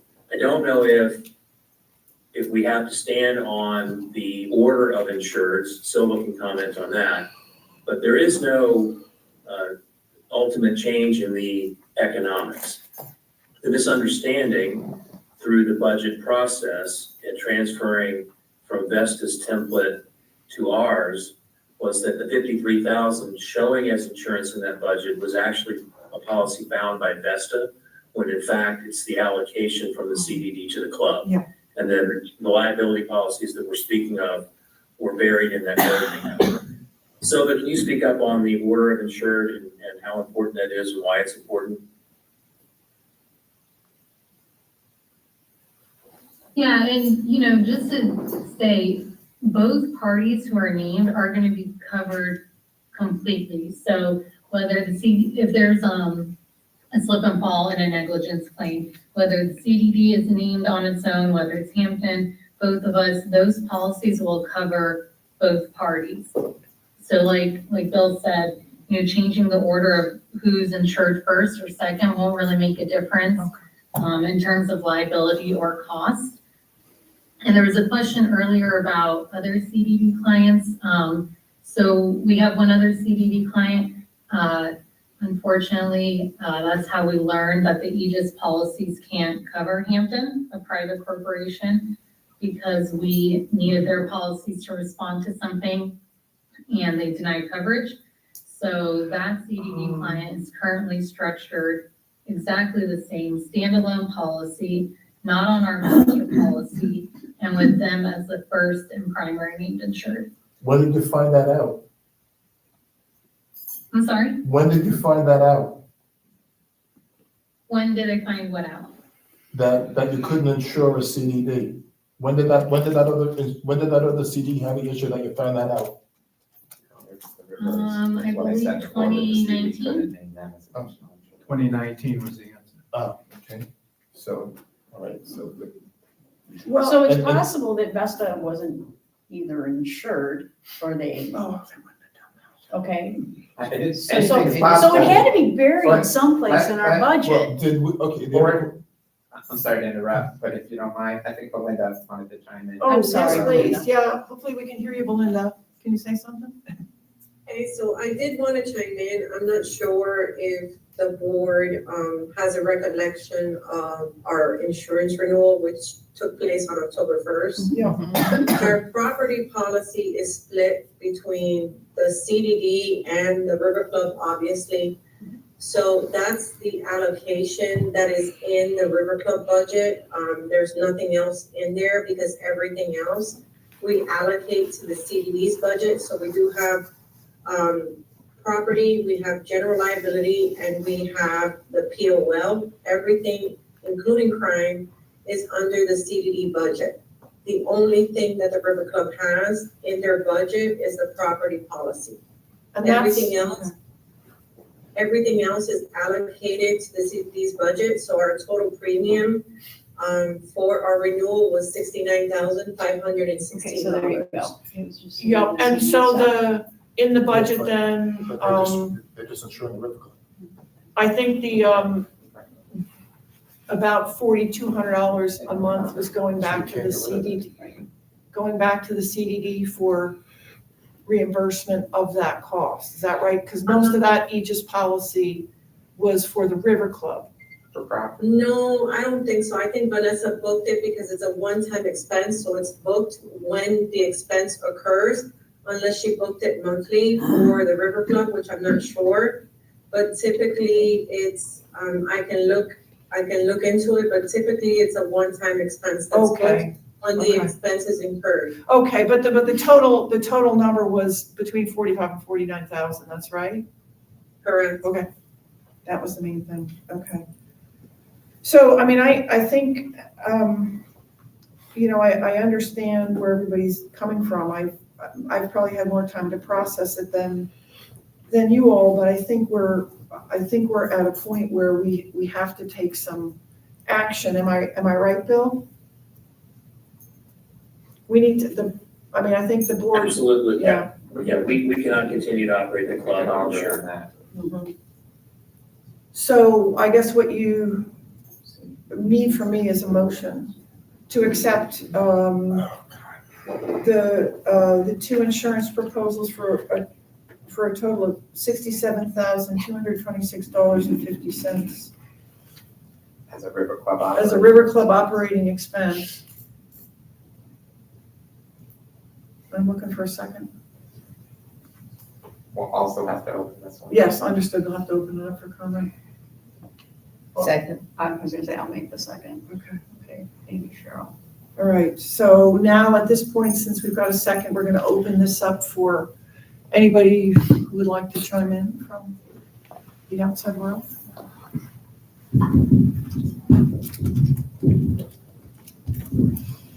We haven't been insured since October. What's happened to that savings? That's That's not, not correct. Hampton has not been insured. we've been insured. Okay, thank you. Yeah, thank you for the distinction. And I'm glad you asked that, Ken, actually, because it took me 3 or 4 go-rounds before I understood it myself. Yeah, that was one of my chief So the concerns. whole issue is, we continue to be insured. Yes, it's Hampton. It's Hampton that Yes. that has to have insurance. Yes. And they can't cover it Well, it's an operating expense. Well, and it's an operating expense, and by contract, it's an operating expense, yeah. Darlene, oh, were you gonna say something soon? I'm really confused. Can we just hold on to see? Oh, yes, go ahead, I'm sorry. Yeah, And then go the ahead. board can have. Go ahead, board Darlene, discussion. thank you. Well, I was going to say the same thing that Cindy just said. I'm a little bit confused at the fact that we just got off, Belinda just said that our contract, our insurance is almost 50,000, correct? The renewal? Yeah, The portion allocated to the river club. The portion allocated to the river club is almost But it's 50,000. property, but it's property. Yes, yeah, it's property and not things like, general General liability and crime and cyber. I think the thing that is major here is the fact that And we're responsible. that they knew the situation back in 2019, and wouldn't have this been something that should have been discussed with Hampton? About, she just said that she should, in 2019, they knew that they couldn't insure CDDs, I can or they address wouldn't, and that's what I'm confused about, I mean, I clearly, Andy's Yeah. for the questions, yeah, Andy's gonna address I've that. got the Okay, same, I've got the alright. same issue. Okay, so are there any other resident comments? Barbara, Or do you want me to address that first? That's up to you. let's wait and let them. I, like Cindy, am still confused a bit. Hampton will have a policy that names CDD, and the CDD would be covered? No, okay, that's where I missed the point then. The CDD will be covered, but the policy will be in the CDD's Exactly. name. Exactly. Hampton's writing the policy, but it'll be in the CDD's name, so Uh, CDD. Okay, so if that's the case, why does the CDD need their own policy? Go ahead, This, Andy. this will be our policy. We will actually be finding it. We will be the primary insurer. We also have policy under Aegis, which again, in the grand scheme of things, the cost is minimal, but we may be able to dial back some coverages on the Aegis side. So it actually balances itself out a little bit. No, it does not balance monetarily. That's what I'm confused. Yeah, a few That's, thousand. that's okay, This that's one's something. more expensive. Yes. Okay. One we have to get through Hampton is more I don't expensive. think it's a lot more expensive. That's what I was trying to Because, think. because I'm looking at the prepaid, sorry. That's okay. The prepaid relates to The the property. Aegis, yes. The property piece, which is Yes. $33,000. And I'm assuming that the majority of this package here, There's no property. there's no property in this at all. It's all GL. Oh, It's all yeah. GL. gotcha. Yeah, Okay, that's where I was getting confused. It's all Thank GL you. and crime. Got it, got Right, it. it's This is non-property. no One more. property. It's incremental. Okay, Earlier, a gentleman on the phone, his name was Bill. Yeah. There was not a question of purchasing a policy, it was a question of going to be one, and it was going to be number two. And the money was actually in there. Isn't that correct, Bill? The money was in Vesta's budget, it was just not in the insurance line, it was in their burdening line. We don't know that. As we reallocated their budget to our template, we did not know that, and we assumed what we were seeing in that budget for $53,000, which was an allocation from the CDD to the club, was actually the policy that Vesta was binding. That was mistaken. Their liability insurance was buried in their very high burdening cost. We can't. So we took some liberties when we reallocated the budget. We did not show those dollars as savings. We showed those dollars as a reallocation to the service model, paying up in some positions and enhancing the number of staff in food and beverage in particular. We've recognized already about $25,000 in savings that we applied to the cost of the insurance. And then we reallocated some of those service enhancements that we had budgeted back to a more contemporary model. So the insurance number is accommodated. I think there's confusion still, and I'll try to say it in non-insurance layman terms. The CDD cannot insure us. They cannot, as a public entity, insure any private enterprise.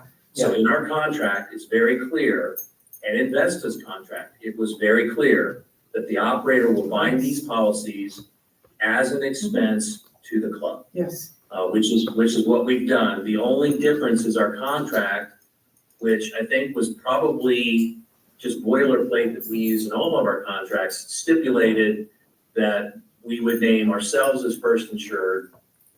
In Silva's experience, it's better if we name the CDD as first insured because there are two policyholders in place. At most of our clubs that we operate, we bind all of the insurance on behalf of the client.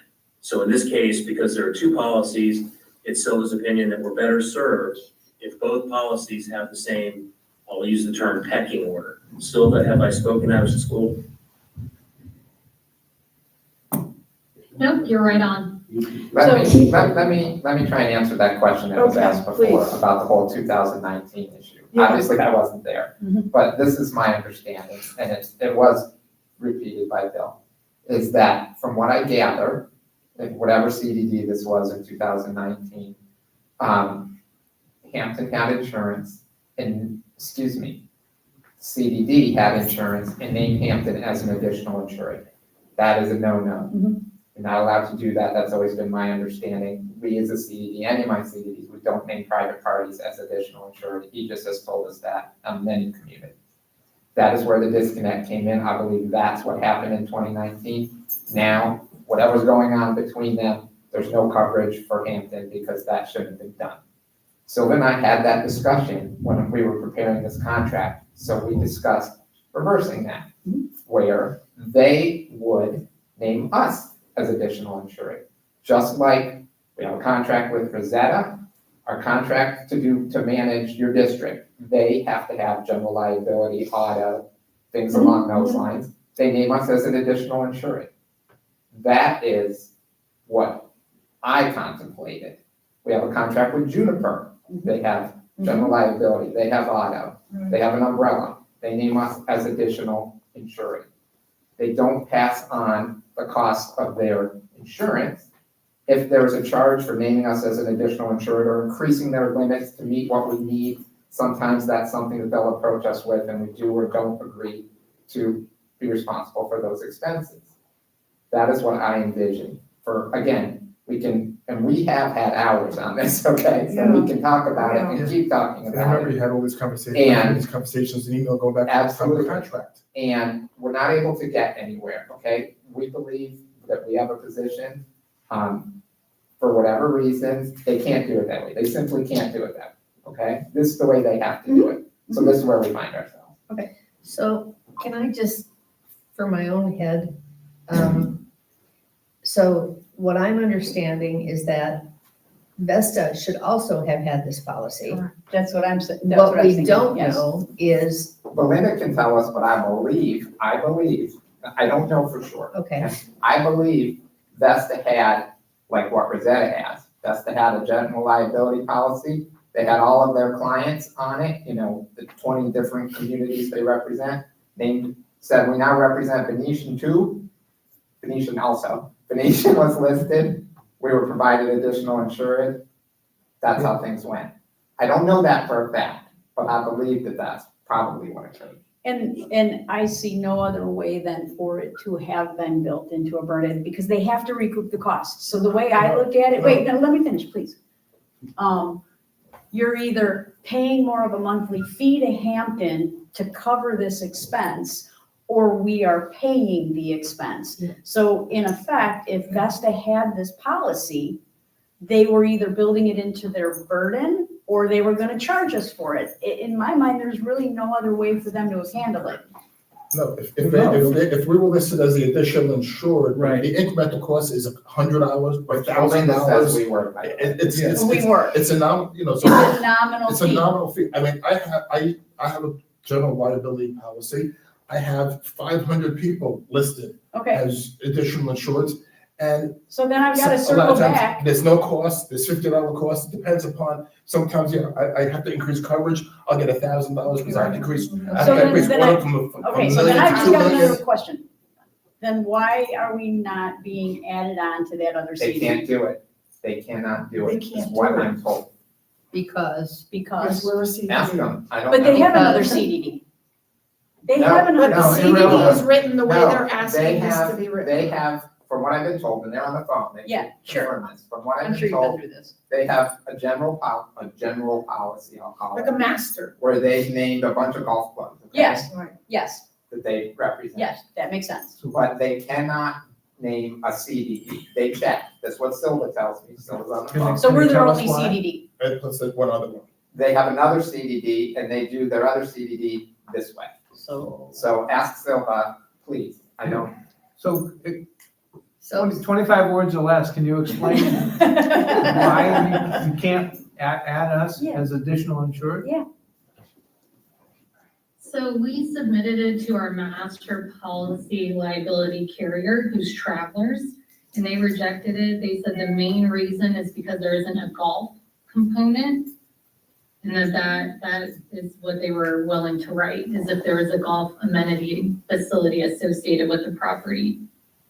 That should make less So that's liability. why, Yeah, it should make less and that's why liability. the It makes no the sense. package policy isn't with Travelers, who is our main carrier, it's with Coastal, as you guys will see. Let's put a putting green at the. So your your other CDD, Putting green Silva, on it. that you manage, that has a golf course, it's a golf course property is what you're telling us. Yes, Yeah. ma'am, and for the other Gotcha. reasons, noted that policy still also is not on our master policy, it's on a standalone policy on its own, away from the Just master like this. in that CDD thing. And that's why. And Hampton has no other country club or yacht club that doesn't have a golf course? At this time, no, we do have a couple of other contracts that are going to be developed. They're not going to be CDDs. We will cross that insurance bridge when there's actually assets and activity to cover. Okay, And the concept that, it was, the costs were investors' burden, if it was additional insured, there was no cost, and we're only assuming, and if it wasn't, we're only assuming it was buried in the burden, we don't know. Well, the way they You're broke right, the we don't burden know. down for us, it was not included. Yeah. And I think what Hampton Golf is saying is that they did previously list as additional insureds and then claims got denied. Right. So what we don't know, Mhm. we didn't have the experience. Correct. We might have been denied. we may, right, Because we shouldn't have been an additional insured under Vesta. Correct. Exactly. No. each, No, Vesta has a lot of problems. Vesta wouldn't have been I'm insured. saying we never had a claim, so we don't We know never had a that. claim, thank goodness, but Vesta, I see no reason why Vesta could list us as an additional insured, just like Rosetta lists us as an additional insured, Juniper Yeah. lists us as an additional insured. You're right, I mean, I don't know, thank God we didn't have a claim, and we don't know what the end result would have been, but that is a very common practice. That is a private entity listing a public entity as an additional insured. Right. That's evidently not a no-no. The no-no is a public entity like us listing a private entity as an additional insured. We do not do that. Jill, is public comment still open? No. Yeah, we didn't close it. Oh, We didn't I'm close it. sorry. Okay, I have a question for all of you. Is our main concern the way the insurance is written and how we are liable? Or is our main concern the cost of the insurance to Cost. the club? Cost. So Cost net, and- what is the difference in the cost? $60,000 additional. Oh, 67 additional. See, I didn't Yeah, and understand now that either. what we don't know is what Vesta would have had as a cost. right. That's the Well, issue. I'm pretty sure their cost was zero, because they just added us as an It's additional additional insured. insured. So my question really, does Hampton have an opportunity to go to any other insurer to see if we can be an additional insured? Because why? I don't understand why Travelers would deny this, since we have actually less liability than a golf course with a restaurant. I think I'm gonna try and answer this in layman's terms. There is specific liability associated with the operation of any individual business. That's an incremental exposure. So if you have one club, the likelihood of claim is X. If you have two clubs, the likelihood of claim is 2X. Any rational insurer is gonna insist that as your liability scales up, your policies are in place to cover that. We're not insuring just Hampton Golf's activity on that property, we're ensuring the comings and goings of tens or even hundreds of thousands of people every year. So that is a specific exposure. Vesta's contract was written specifically with the language that they would bind these policies as a pass-through to the club. Right. It was not written that Vesta would list the club as an additionally insured on an umbrella policy. So I think that's where the disconnect is. The only thing we can't see is in the financials, where did Vesta put this expense? And their burdening is the logical conclusion because it is so very high compared to where we are. But again, that's deductive reasoning. That is not forensic accounting. We do not have insights into the detail of Vesta's burdening. So going back to the beginning point, we do not believe this is a new expense. We believe this is a carryover expense for policies that have to be there. The CDD cannot insure Hampton Golf for this liability, but that does not stop anybody who is involved in an incident from naming Hampton Golf in a lawsuit. So we have to be protected. Right. In the previous example that's been discussed, we actually had in hand a certificate of insurance from the insurance company at that other CDD. When a claim actually arose, we were told it wasn't worth the paper it was written on. So as a small company, we are just compelled to bind this policy, which is why we wrote the contract the way we did. Silva, I need to defer to you again. Yeah, everything Bill said is accurate, and just to supplement, even if we could add the CDD to the master policy, there would be a cost associated with that. There would be premium for that. So all of the clubs that participate in that master policy pay a portion of the premium that varies on different exposures, they call it. Revenue, liquor sales, those kinds of factors. So even if we could, again, we did ask, we wanted it to be included in the master policy. That was declined, but there would still be a premium associated with that, and it would not be nominal. What were you gonna say, Andy? I was just gonna repeat, you all are getting the benefit of living what we've lived. Yeah, no, I know. The past Yeah. couple of Yeah, years. Andy and I have become best It's- friends. And, We already went. It's and you knew we were all gonna have the same It's question. frustrating, and you know my opinion on it, but this is where we find ourselves. I think, go ahead. Well, I'm let me just, one more thing, I don't mean to interrupt, but do we want to see if there's That's any what I was more gonna say. public comment? That's what I was gonna say. Yeah, I think so. We need to close it. Yeah, we do. And then your board members can have their. Anyone wanna go home? Okay, all right. All right, All great. time's closed. Yeah, I think, I just want to say one thing. I would ask of Hampton to see what they could do to add us as an insurer on that other CDE policy, what the incremental cost would be to that, even though that CDE policy includes something for the golf course. Was there any cost analysis done to be able to do that? And I have also asked, and I don't know that Silva ever got the answer, she could chime in. So Silva, yeah. About, if we did this, okay, for now, and we were able to magically come up with some other solution, could we cancel these? Come up with a penalty? And Silva, I don't know that you were ever able to answer that, but maybe you did. Yeah, we haven't gotten a formal response from the carrier if we would be able to just pay a prorated premium from 10/1 until the notice of cancellation date.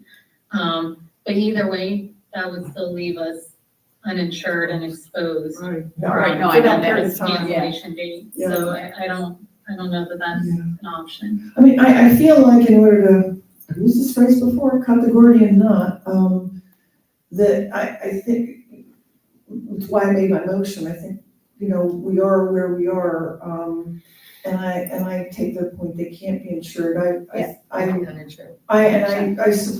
personally support going forward, because I feel in the time that we work with Hampton, they'll keep working the problem to try to figure out a way to solve, maybe we can ameliorate this, but I think we are where we are today, and we have to move on.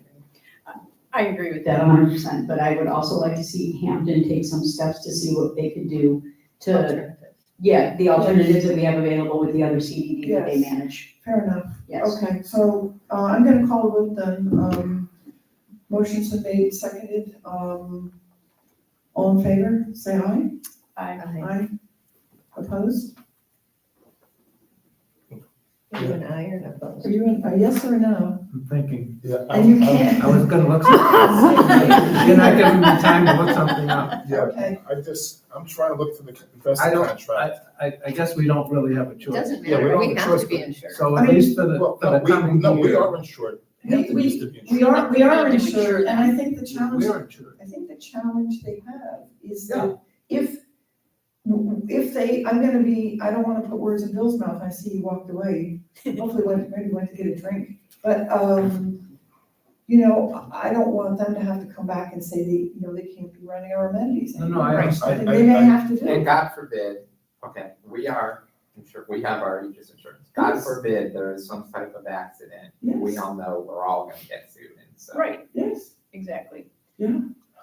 so, Yeah, I hear you, agree. Rich, believe me, I Yeah. had the I same, hear I had you, the Rich, same without a reaction. doubt. Yeah, I think I just had more time to process it than. I mean, I know we need to, I know we need to do this because, I'm just tired of the CDD and the residents always being on the hook for everybody else's mistake, omission, or something.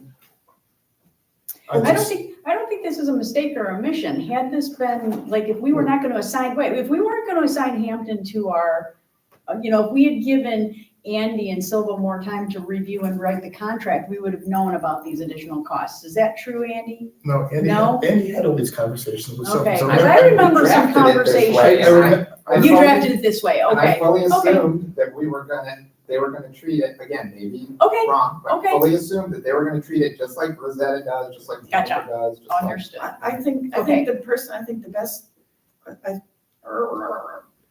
best we can do is to, and I take your point, Rich, I do entirely, is make a commitment to work together with Silva and Bill to try to, probably more, I should put it on Bill. We need to try to figure out how to get this reduced and managed better, but I think we are where we are today, it's just my personal opinion. Okay, so So we have 3 yays. 3 yeas, 1 no, and you have to vote I'll vote it. I'll vote. in Okay, favor. you're a yes, and for Because I don't think we have a choice. So Yeah, it's- we don't have a choice, it's but under duress. I just don't like it. I It's mean, an it's under just- duress vote. Belinda, that's 4 yeses and 1 no. And I get to vote no because. oh, you That like wasn't that. right. You like that, you like to be No, Okay, center. so. I just, No, look, I mean, your if- point if- is well if taken. it was- Yes, if it was me, totally I mean, understood. if it was a different situation, I'd say let's split the difference, but Hampton's not Yeah. making that much money I get to it. even Right. say that, but I just Exactly. can't, Yeah, I I think, just can't I be the I get it, conscience. I think what we have to do is, it's make the commitment to you that we'll work together to do everything we can to get it sorted, and the motion carries 4-1. Okay.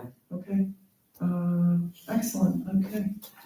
Oh, and just on the side, if Vesta really was burying the money in the burden, when we had all those issues about the burden, they would have come up very easily and said, we got $60,000 of expenses in that burden that somebody really. It would have helped explain the burden. Yeah, we're not walking out and pocketing. I think they profit. would, well, we can debate that till, why they would have. Jill, they gave us an explanation, I a know they detailed did. breakdown of the burden, how they came up with it. And never And that's mentioned how that. they admitted that it was Yeah, I was trying to find that. not designed but- properly. But I think in the interest of time. Insurance was not in there. Yeah, well, Bill has sorted in the budget where it'll come from, and I think we have to move on the agenda. Okay, So, sorry about that, guys, no, that's fine. I sympathize and empathize. Okay, apologize to landscape committee, but now you know everything you need to know about insurance. Shall we, We got a okay, question for Andy about that one individual that decided to talk about it. Well, I'm not doing my whole report now, am I?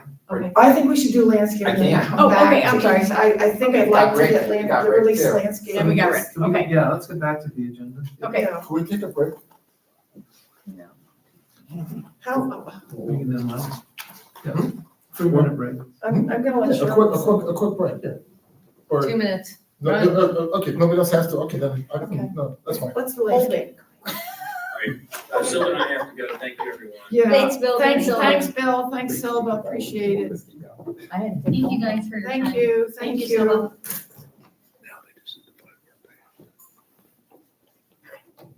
Are we moving to landscape the joint meeting I don't know or? what we're doing. Rick, do you have a little time? We're not having a break. Should we, or do I we know get, we got, or do we get? we gotta get, we're still doing staff Rick do reports. his thing so he can. Yeah, but We can't do River Club, we can't do. Rick's Rick. district engineer. Yeah, let's get Rick I understand, done. But she's saying we have to go all the way back to, oh yeah, okay, DG. Okay, fine. You got 5 people sitting here for a joint meeting, that's my only point. Oh, I'm sorry. I forgot about. Okay, Yeah, that's what I'm saying, you have 5 people sitting Yeah, here. but all right, well, then we're let's paying do it. Okay, If he's free. Rick's okay, are you okay with it? It's fine. Okay, let's all get right. paid. Let's just get landscaping. Okay, let's do They've it. been kind enough to persevere. Sure, he's. Perseverate. I'll buy machine. All right, landscape, you got the landscape plans. This should not actually take that long, which is why I want to, I mean, it's gonna take a little bit of time, but what we wanna do is, you have the initial landscape design from Brian McFall. We had originally asked him to go all the way to the roundabout. He actually did the roundabout and all the way to the River Club. But what we wanna do is just get some initial feedback on what you think of this plan, so we can get it back to him, so we can do a second rehash of the plan. So I know you haven't had this very long. I'm just gonna say for the record, we've noticed this, so we're calling to order a joint meeting. Thank you. Between the CDD and the landscape. Okay, thank you for that. Thank you. I had a hard time actually really understanding the plan. Without knowing what a lot of these plants look like in real life and whatever else, and in a short time, it was a little difficult to really understand what is it we're getting, and then the grass is here, or this, there, and, and then how do these things grow, how are they maintained? That was my And that was we my can, concern. that we can follow, but he gave you pictures of the plants. Every plant that he put in here is on the back page. Yeah. Oh, Yes, I you missed have that. I pictures missed of that on this. the back. I missed So, the back page, the last. well, and that's what I wanted to talk about. I mean, let's not think about Times 3. the other Royal Poinsettia, because there are beautiful ones that grow up, like that. There's some beautiful ones right off of Central Sarasota Parkway. Look how red he I know. is. But we can ask him for a different tree, and the landscape committee also had some comments on this about, Yeah, possibly, because we had talked briefly about like an Italian trees, or the Italian cypress, I said. Mhm. Yeah. Oh, And I didn't see any of those in the plan at all. Well, he had recommended to us when we brought that up that they wouldn't do well here. Okay. When Cheryl and I met with, yeah, he did. with him, that they wouldn't do, but there were other plants that were very similar that would, and I don't see those on here either. So that would be the first comment I make to him. Where are those? And he said there were alternatives to the Italian cypress that grow very well here. Right. I'm gonna have to say my reaction, I like the fact that you've got these punctuations going up Veneta, which I think helps, draws you along, right? I wondered in my own mind whether, because I didn't see a ton of trees in here, whether a royal palm would, because it's native, they do really well in high winds. If something like that wouldn't, if you had a stand of, say 3 or 5, and then up, further 3 or 5 on the other side to replace some of the trees that we lost, but they wouldn't obscure So you're saying the views. instead of the little punctuation of grasses? Or in addition to, Okay. because I really like the concept of drawing along Veneto. Well, I And think my, we did. my only concern with where these punctuations of plantings are is they seem to be all near oak trees, and oak trees steal nutrients. And what is the survival rate of these beds over time? If you go out to Laurel Road, and all the plantings that are under oak trees are thriving. There's not a, they got the shade, they're doing beautifully. So there's no Right. nutrient loss with the oak trees Under every oak tree, it's like, well, Okay. No, go ahead. That was my question. My concern is, I mean, a lot of these are grass, ornamental Yeah. grasses, which are beautiful in the 2 months that they're blooming, Mhm. but other than that, they just look like unkept green grass. It's either, you cut it down and you get the nub, Mhm. it grows into, so then you got green stalks for 6 months, and then you've got the beautiful little flowery things for 6 weeks to 2 months, and then you're back to nubs again. I mean, I love them. I had them in my house, but I just don't think it's appropriate as a centerpiece, because it's not gonna look, it's gonna look good for 2 months a year, and it's gonna look good for 2 months a year when most residents are not here. I put it on the list, so I will go over that with them. Yeah, we will. Yeah, I Very think- same comment. Yeah. One other thing I reacted to, I like the idea of the Sylvester. I like Sylvesters.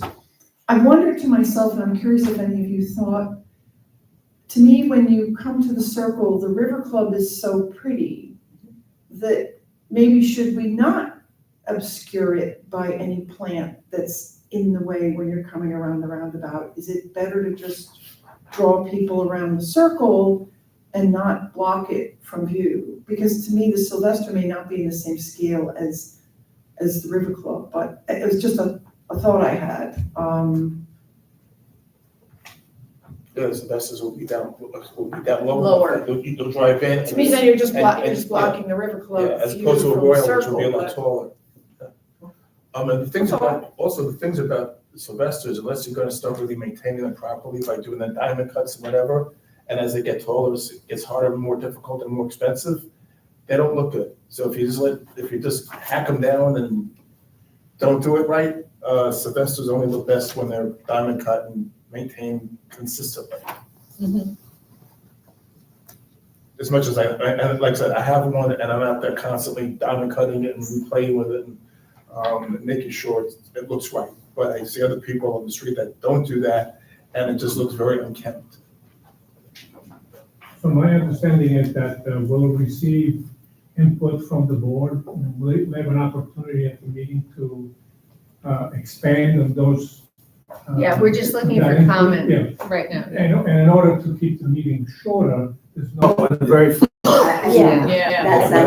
at the base of the fountain, or the base of the fountain, they're proposing all annuals. Yep. Yes, No. and no. And Yeah. no. Yes. No, yes, they are, but no, we don't want them. Oh.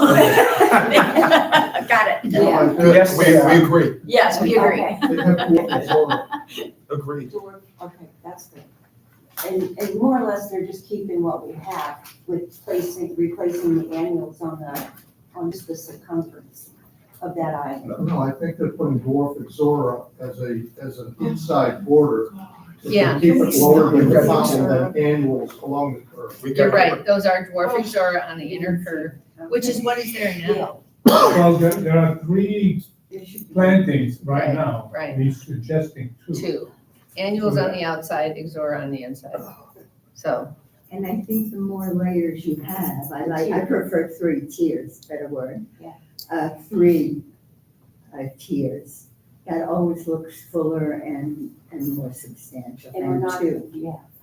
But then you don't see the water. Yeah, To me, what's the then point of you having a just- fountain? May as well It needs to turn be it off. level with the height of the fountain.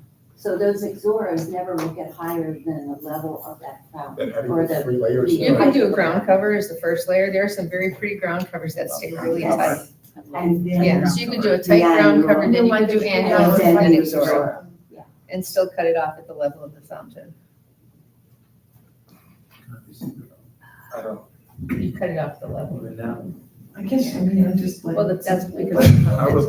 I just think it always looks like Go a ahead, mess. Brenda. Yeah, the problem You didn't is when address we that get into totally. the annuals at the base of that fountain, they are subject to all the variables as Oh, far yeah. as the weather, the animals. I mean, we've seen it all. Yeah, Irrigation in particular. yeah, right, exactly. It just never stops. I would go to some other communities. I mean, some other communities have some really pretty things in front of the fountains. They don't have Exoras, and they don't have annuals, I mean. I'll just tell them we want something besides exhorts. What is this fascination with Indian hawthorns? I've never seen one that looks anything other than dead.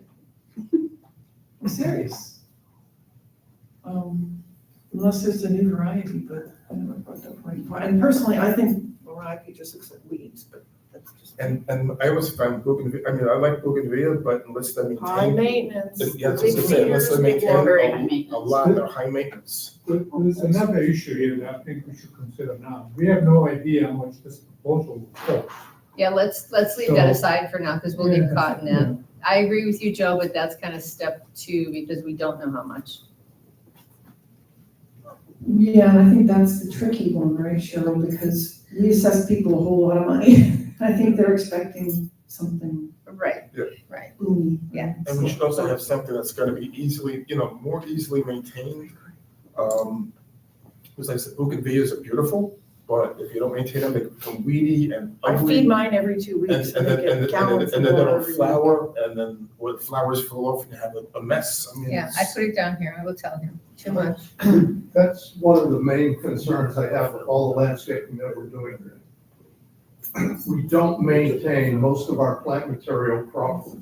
Right. And that will take this budget to a point that nobody's gonna like. Talk about the ongoing then piece is what you're talking about. Yeah, everything. Yeah, yeah. I mean, the Yeah. oaks along the Good road point. aren't being pruned properly. They need to be structurally pruned. Yes. If you do that, you won't have as much hurricane damage as things go along. A lot of the plants are being sheared, which, in my opinion, especially the bougainvillea, cuts down on their life expectancy, reduces their flowering, requires more fertilization. This is a nice plan. It needs a lot, in my opinion, it's only my opinion, it needs a lot of modifications. For instance, the bougainvillea at the circle out here, we planted bougainvillea out there 3 times since Right. I've been on this committee, Right, and none of it has lasted. right, So that needs to come out of the mix. It doesn't work. right.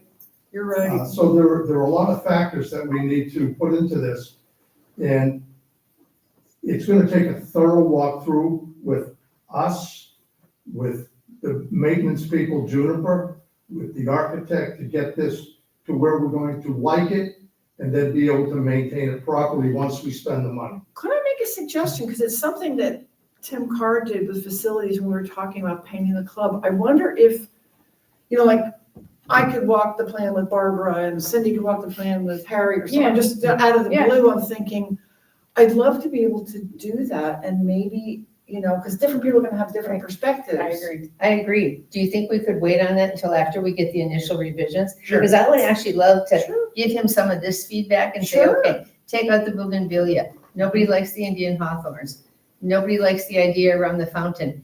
Figure out something else, and then maybe we can pair up. Sure. Would love it. And walk it. Whatever And you say works. another suggestion, the guys from Rosetta, John Fowler, he said he'd always be willing to assist and give And opinion. this Spencer guy is. And Yeah, Spencer, Spencer, I yeah. would utilize that, I would utilize them because they know what works here, what hasn't worked here, they have a lot of experience. So let's utilize the people, these guys are doing great work, but let's utilize everybody else we have and get the best people that we have, at least on it. Yeah, I think. I'm not an expert, I just know what I've encountered in my personal Yeah. experience. No, I agree. But And- let's get the experts involved. Absolutely. I'll throw something in the mix. Mhm. You just got the idea. Was any thought?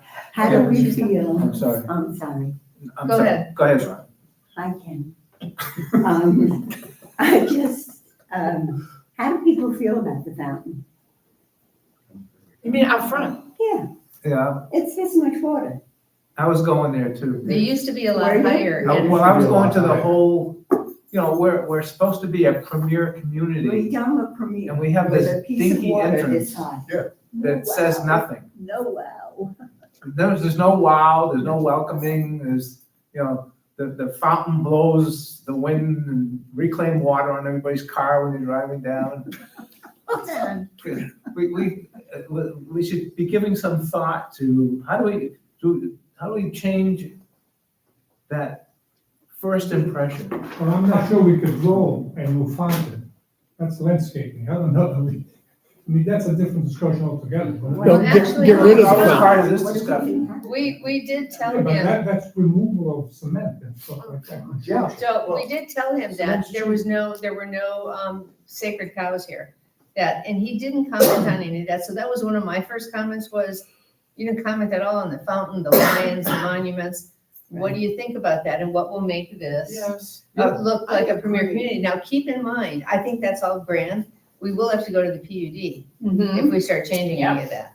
But that's okay, I think we need to know what the alternative is. I love that you said no sacred cows, and I love what Barbara said, I think, and you, this is our chance, Yep. right? Yes, Where that's we, not- you know, I don't wanna put it this way, because Ian caused an awful lot of pain for a lot of people, but I think Leverage the opportunity. Which is we assess people, let's give them something. Right.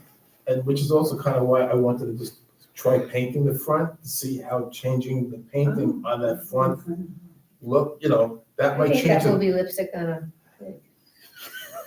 I mean, Sorry, it just came to my head. no, I'm saying, but that will give you, I mean, we're here. We want to get here. Maybe that brings us to here, or maybe that brings us to here. We don't know until we try it. So it may be that, so if we repaint it, maybe we got rid of the lions and got the pineapples instead of a few other things like that, you know, made it a little more contemporary, then we can say, okay, with this minor addition here or that minor addition there, we might be able to get, we may never be able to get to where we want to, because it's gonna cost $300,000, but we could spend $30,000 and get 80% of the way there. I don't know, but I'm just saying, I think painting that will changes it a lot, because look at this building, look how much different this building looked just by getting rid of the colors, and I think if we did that, that would give us at least an indication of what we might want to do, because otherwise we're just sitting here, yes. Was an increment of, you know, the 1,000,001 that we have left or whatever, I'm sure the painting job's a tiny bit. Yeah, so- that's what I'm saying, so it's $1,000, But maybe. he can actually even do that in the rendering. I mean, I would once like we to- give him feedback, he's gonna give Yes, us a rendering agreed. that says if you paint this lighter, this is Yeah. what it'll look like. Agreed. If you, and then we'll know exacly what we're gonna do with I mean, it. because I've done that paint, I have actually painted the club darker, the front, didn't do a great job on it, but I actually have that. Yeah, well, what I think Exactly. and I think what we have here is, it feels to me like what we're saying and what I'm hearing from you is kind of the same thing, like, you know, let's. Well, not necessarily, you know, you have to remember, this is the Venetian, unless you change the name and you change the background, you have a ton of people that bought in on that lifestyle as well. You're gonna change the name, you're gonna put in pineapples, and it's Hawaii, hello. I mean, it's not as 1, 2, No, 3 or rendition No, from but the. it's not a real pineapple, it's a pineapple shape, but that's very, very common in Venetian architecture. So if you go there, you will see that, it's a very. Yes, but I'm saying this guy is maybe I'm wrong, he's a landscape architect, right? Does he draw fountains? Is that part of his wheelhouse? I'm Maybe gonna that's why ask he him. didn't do nothing. Yeah, I'm gonna ask him. What I would say though, Joe, Good is I think what Cheryl says is important, that we don't have sacred cows. Because let me finish. I understand what you're saying about people who've lived here a long time. But 2/3 of our homes have turned over since this place was built. And so I don't think there's anything wrong with saying, well, what could it be? We're not saying it will be X, because I didn't know until Rich told me that the winged lions were a symbol of Venice. I didn't know that. But I think, let's just see what it could be. I think there's no downside. Yes, let's go and see, but let's make sure that we know what we're asking for, based on the heritage or legacy. What I'm trying to do is actually concentrate on the landscaping. You can have the architectural design, we could ask for it, that's okay with What does me. the rest of your committee think? Should it be only landscaping, or should it be more than that? Well, what does facilities say? I don't think that's a facility Facilities- question. It's part of the landscaping design. Facilities It's- only the River Club, is the River Club property, facilities doesn't have Right. charter outside And of. it's the entire This is law. us. Yes, It's that's a big exactly it, piece, because to me, Not just the living thing. I want to get sucked in at the entrance and drawn Right. up to what is, and I agree with you, Joe, on the heritage. I love the design of this building. Some people think it's too ornate. I think it's beautiful, and I want to get sucked in from Laurel Road all the way up Veneto and go, look at that beautiful club. And Hampton has said to us, nobody else builds them like this anymore. This is beautiful. So I get all excited. Let me make sure that you understand what I'm trying to say. Darlene was saying before, and a whole bunch of other people are saying, we're waiting and waiting and waiting for the landscaping to get done. It never gets done, okay? So, what you're proposing and what you're asking, I think it's a great idea, but it's not something that's gonna happen in the next 3 months.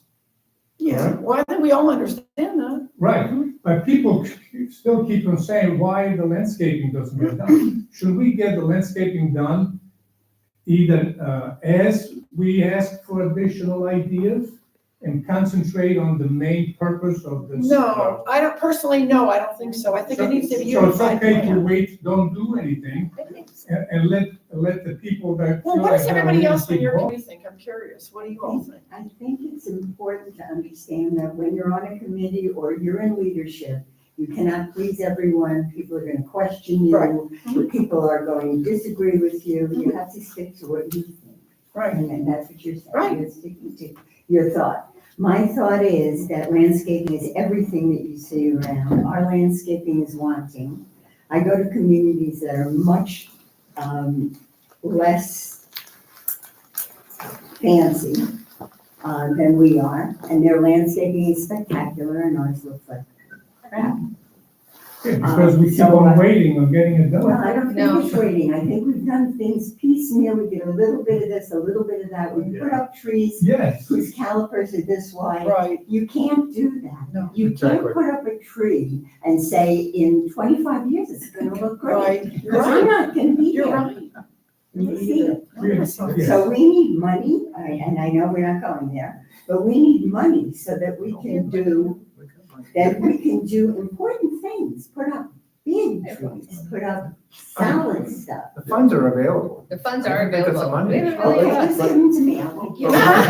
But we We need, just- yeah. yeah, we need to do it right. I But mean, we we've done need to so- do We it need to right. do it right. Yep, I agree, We've done Rich. so many small little projects that just didn't work out, and each project was not done with the intention of what the other project looked like. Right. We just did this area, You're we right. did that area, Right. we did here and we did there, we spent a lot of money, BFO. and we spent a lot of money instead of saying, and especially now, after 20-something years, landscaping is not a forever thing anyway. Right. So we have to reimagine what that all is, and let's do it right Exactly. once. And And if we and we're not gonna be planting probably until the summer anyway. Correct. We aren't gonna be doing this until, yeah. Let's get it right. And the other thing is what Rich brought up and that I will do is I'm gonna send an email to the community saying, we have over 200 plants being replaced by juniper, but we're not doing that till the irrigation is fixed. So don't think that we're done.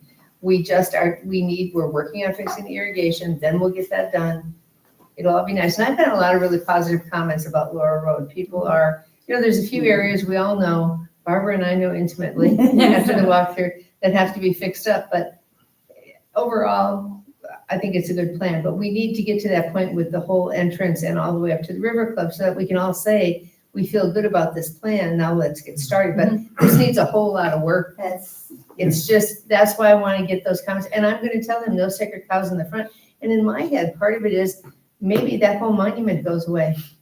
Maybe that whole fountain goes away and it is something else. And then there's some kind of a portico or some kind of design that kind of mimics this in the front. I mean, what I told him initially was Blue sky. Thank you, blue sky. And I will do that again with him and say, next time we look at this, we really want you to kind of push the envelope and see what you come up with and what it But would look like. keep in mind I would do 2 plans, one One's a keeper, blue yeah. sky within a reasonable budget, and blue sky, and just go for it. Yeah. Wait a second, you said to Barbara she could have the money. Now I you're didn't going backwards? I didn't say that, I didn't say that. But you need to, collectively, we need to be thinking strategically. Right. Who are we trying to attract as the next group of residents as we keep turning over in here and aging and trying to attract younger people? Look at Aria. I mean, from the golf club standpoint, you look at the members that are from Aria and what they've attracted. Right. It's the younger retirees, Mhm. late 50s, middle 60s. Totally different lifestyle. Now, we're not trying to change necessarily our lifestyle, but who are we trying to attract over the next 10 years? And think of that whole corridor as a statement of what this community is. And that whole appeal affects our home values. Because as we keep up with the Joneses or surpass the Joneses, because we have a lot more to offer than most other communities, especially in this area, we can then start commanding higher amounts of money for our houses to offset the expenses of the CDD fees, and we all have equity in our houses. I mean, if we let the property diminish, we then sell our houses for less money, and it's We don't need to offset the CDD fees. CDD fees are not high for what you have. they're not. Correct. They are not high for what People we come get in here. with an expectation of, oh, this is such a high, this is such an expensive area. It's $6,000 because of the amenities that are here. If you don't want those amenities, there are you shouldn't be relations moving in here. Correct. But they are, the people who, I'm just saying, the people who moved in here, that are selling I think we all agree. I think I think we all agree. I'm gonna As a close this final- now. Yes, thank you. I'm gonna get this information back to Brian. I'm gonna ask him for a new plan with all of these comments, and then at landscape committee on Monday, we can talk further. And let's keep in mind, Thank we you. hired this architect because it was least expensive. No, because he was also connected. I mean, he Yeah, also but came up it with was a good plan. $3,500. The other guy wanted $60,000.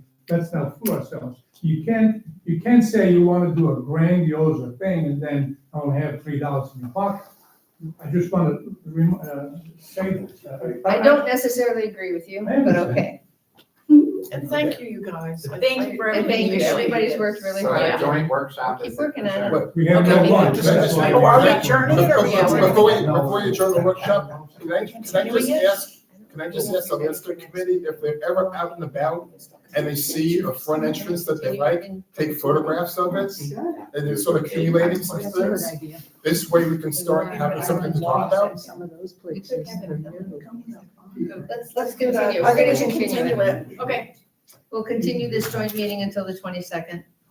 And We're gonna have something to talk about. if not, then we will. Then we'll just continue it next again. time. We'll just continue this bad boy.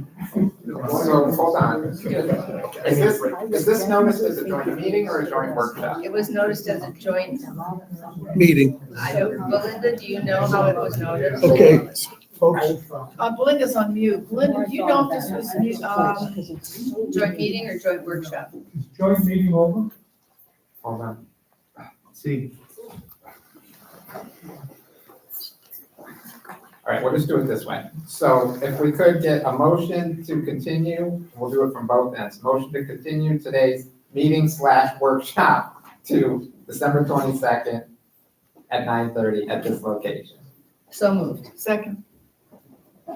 All in favor? Aye. Okay, and you guys want to do the same thing? Yes. Yes. Oh, wait a second, the 22nd? That's our next Just for meeting. now. For now, that's. Your next meeting. Yeah. Our meeting is on the 15th. Yeah, that's different. We're just talking about continuing the joint meeting until the 22nd, and if we don't have anything by the 22nd, we'll continue it again. Okay, so we'll need a motion from your committee. I so move. Second. Will All in you be favor? here to, Okay. will you be here to do this? Okay. Thank you. 27. Yeah, the 22nd, I believe. 15th is up. Holy crap. Yeah, but they're talking about the 22nd. It's okay, just Well, we have agree. to- it has to be that day. Are we taking a breather or not? We're gonna keep grinding. I think we're good, right? Yeah, I think we're good. Did you all vote and say yes? they did. Yes. Thank you. All right, we're good. Thank you. So I'm gonna pretend I'm Belinda and say, we're gonna take a 3-minute break. And then we probably should take a hard look at the agenda. 'cause Yeah, I know. There's no way. There's no way. So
right. Okay, Alrighty. No report?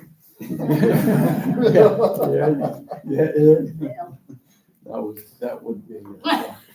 Anyway, the just work got you hit. authorized for the, when I went out and did that weaponry inspection, and there were just a few minor items, clearing the vegetation, fixing one of the storm, the inlets, all that work has been done. So that's completed. And then on the sidewalks, Keith and Dan have gone through maybe 20% of the community.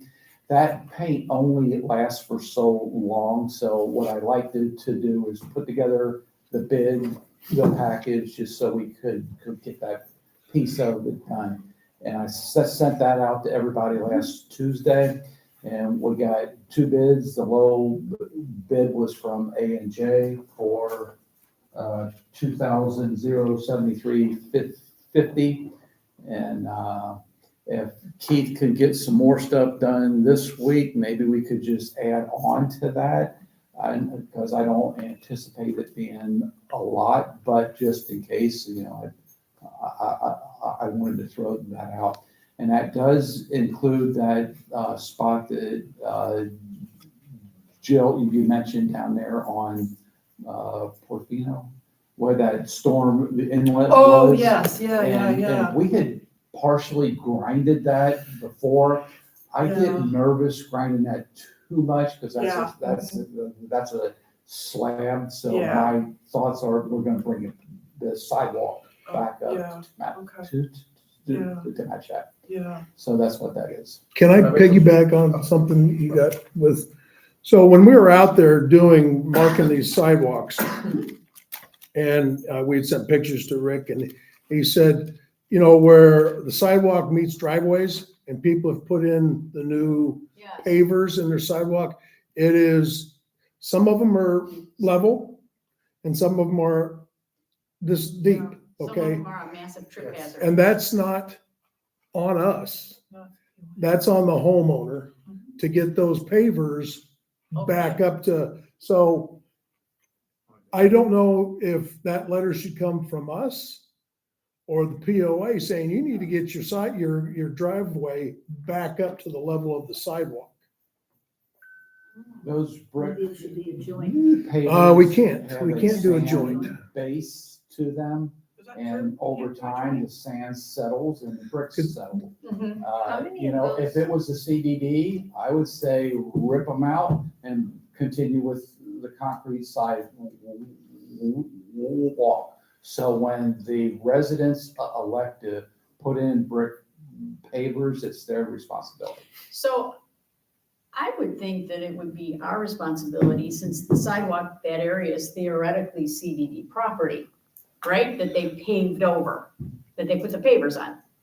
They tore out the. If they tore out over the sidewalk. right where the sidewalk is at, was that not CDD property? Was there ever sidewalk there? Yeah. That's my question. Well, in some, yeah, there were, most of the time, that's exactly what she said. Most of the time when they build the house, there is no sidewalk there. Okay. But some of the areas in this community, they had sidewalk concrete, and they chose to remove them and put brick pavers. But either way, sidewalk, the right of way is right behind the sidewalk. So the sidewalk is in the right of way, it's in the CBD. But the drives for the decorative drives is the resident's responsibility. How many, because I believe my pavers stop at the sidewalk. Correct. And then there's sidewalk, and then there's driveway. So are we talking about ones that actually the pavers go through the sidewalk? All the way to the Do road. we have a lot of those? Yeah. Oh, yeah. You do? Most. Almost every one of Almost all the the houses don't have a sidewalk by the Well, driveway. there's a lot of pavers that when you're walking down the sidewalk and you get to pavers, the pavers are level with the sidewalk. yes. But you're seeing more and more The sidewalk. Nancy, please. I understand what you're saying. Yeah, well, you've got your sidewalks going like this, and then you have your driveway, okay? And that the pavers are below the sidewalk. You know, some of them are a quarter inch, a half inch, all right? So it's the homeowner's responsibility to bring those pavers that they put in up to the level of the sidewalk. And I would say that that is the CDD's responsibility to notify that resident that they are out of compliance with the sidewalks. Okay, but how do we enforce it? We don't enforce. That's the POA That's that a good enforces.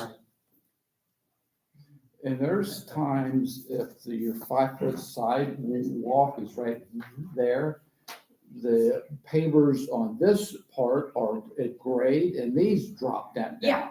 So it's really, And there's some that others that look like a roller coaster. Yeah, I know. And also, where those pavers hit the road, Yep. some of that's been cracked and taken out and all. Right. That becomes the homeowner's responsibility as well, because they changed the structure of, or the footprint of what's going I on. don't think a lot of these people have actually changed driveways. I think most of it's No, just that's settlement. right. It's just settlement over the years. Yeah, I'm gonna pretend I'm Ken. How big of an issue is this? Because we don't have a lot of time left.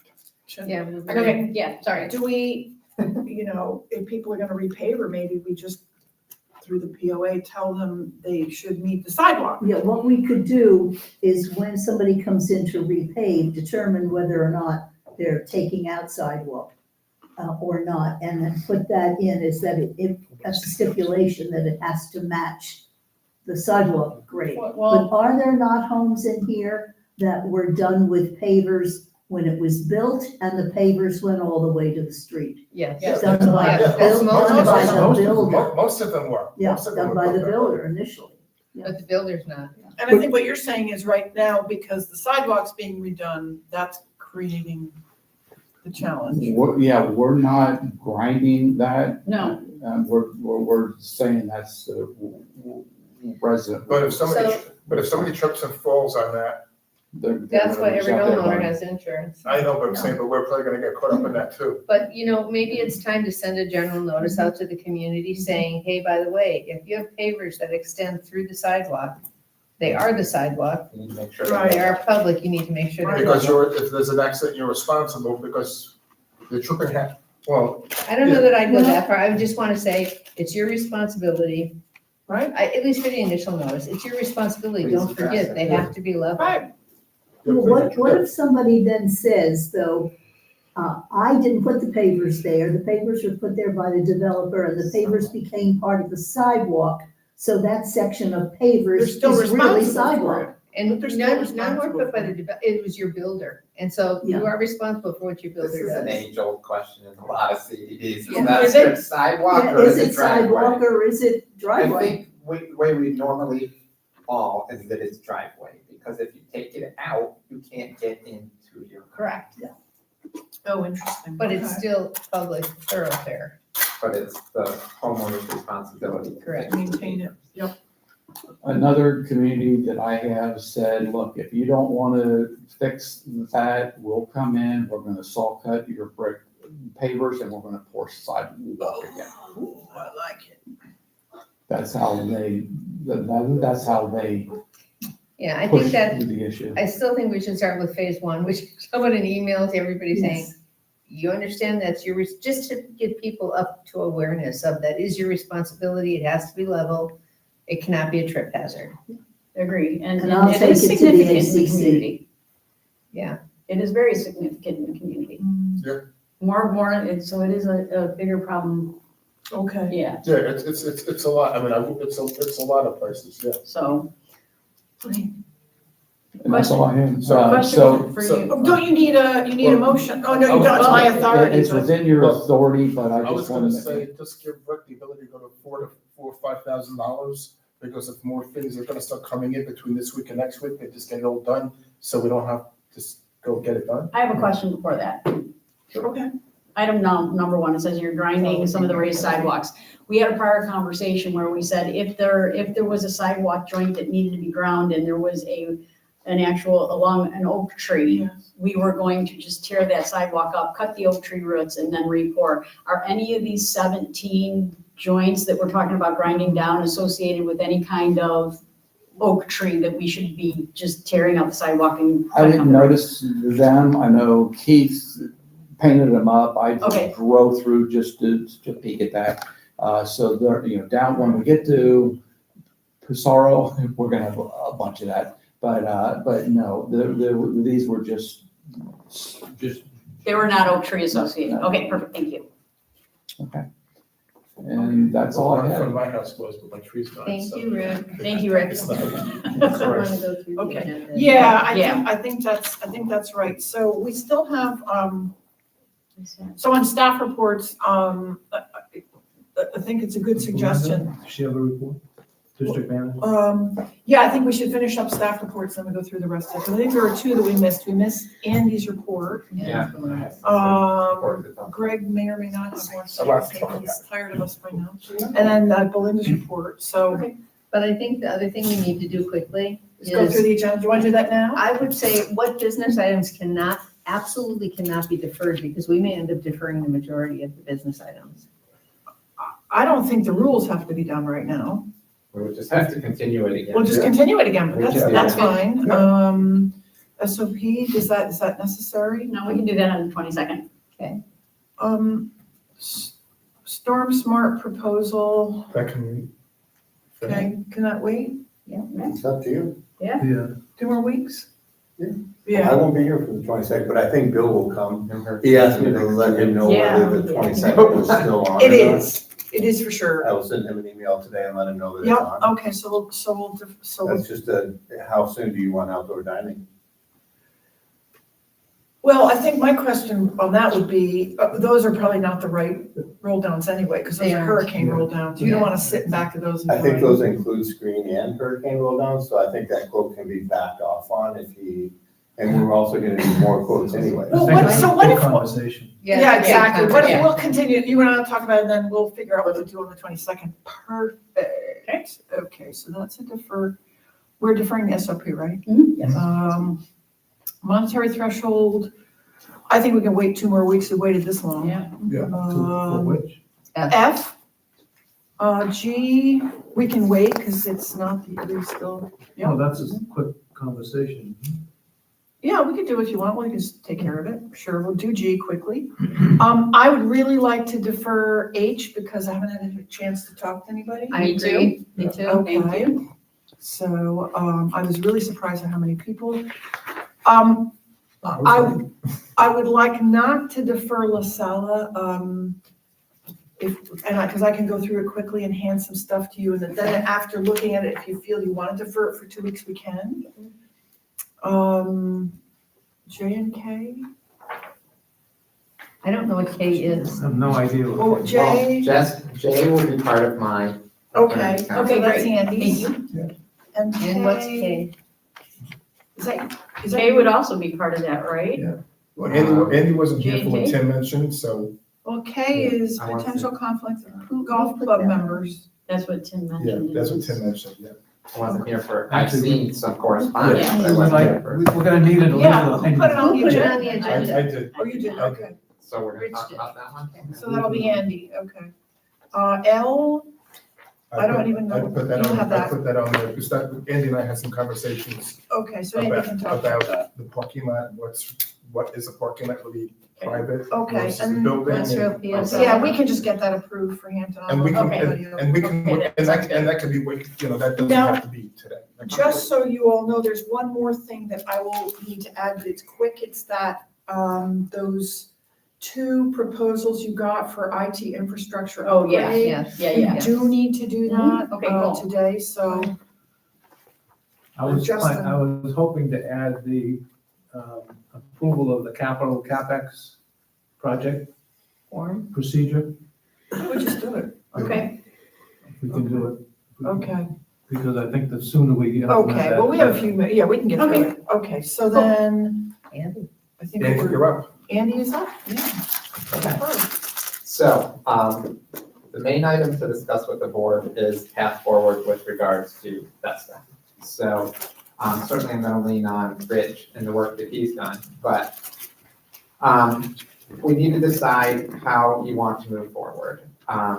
Rich has uncovered additional information, probably only the tip of the iceberg perhaps. Oh, and they also don't know what they have. And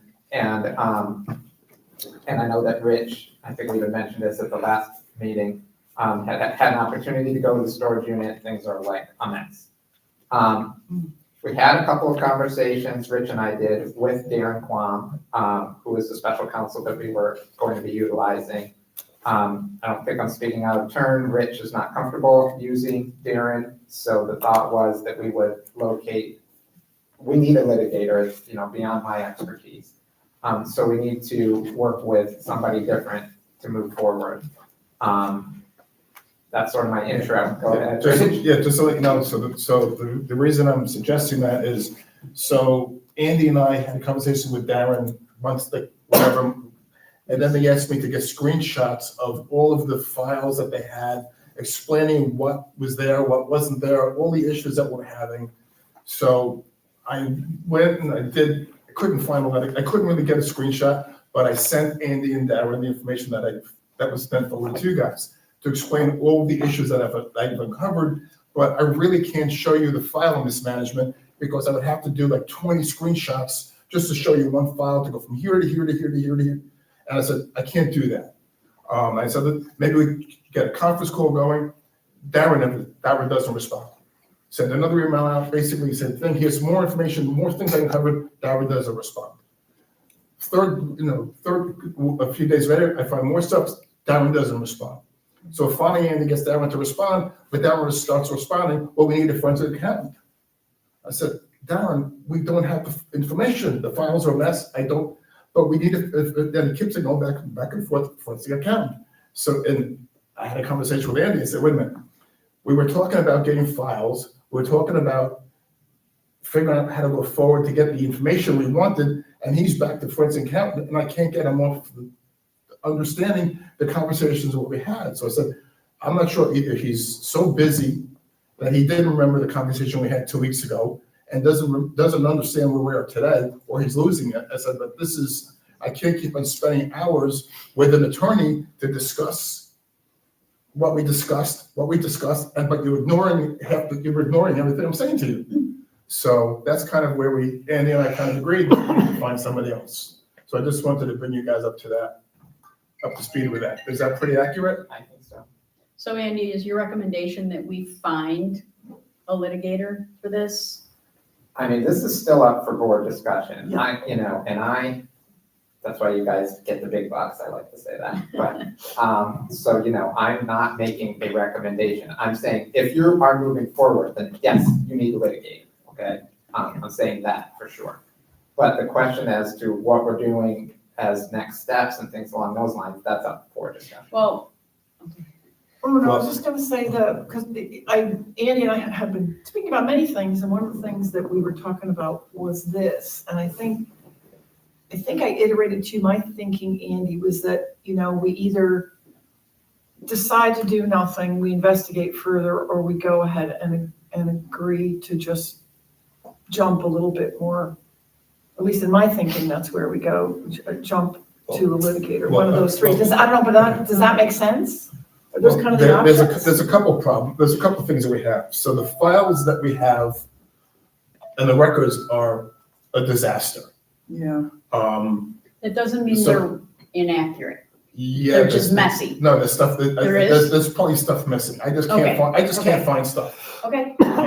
Like I can't find any of our credit card invoices. I mean, our credit card. I can't find copies of our credit card. I can't find, they have listed all kinds of things in there that may be our expenses, that may not be our expenses, but I don't know. But until I see Vesta's pass-through expense sheet, I can't tell if they charge us for them or not. It's hard to say. There are bank checks all over the place, so I can't tell you if we have every bank check that was ever cut, because they don't categorize anything by year. They just do stuff in. So they don't have one folder that says 2003 and then everything underneath it, 2024. So they were messy. So there's just bank recs. And then you go to some files that say 2024, you open it up, you know what's in there? Zero. It's. So here's my question to you, Rich. I agree that if we're gonna pursue this, we need to move to a litigator. To me, that makes sense because we're gonna rehash and rehash and rehash. We might as well just get a litigator too. They'll send someone in to look at the files and try and put everything together. My question to you is, how confident are you that it's not just messy? That was my point. That was my point, This Cheryl. is not, Very, this is very. not gonna be an inexpensive adventure. Correct. Very, very confident it's not just messy, but like I said, Okay. we've got two things. We have several things here.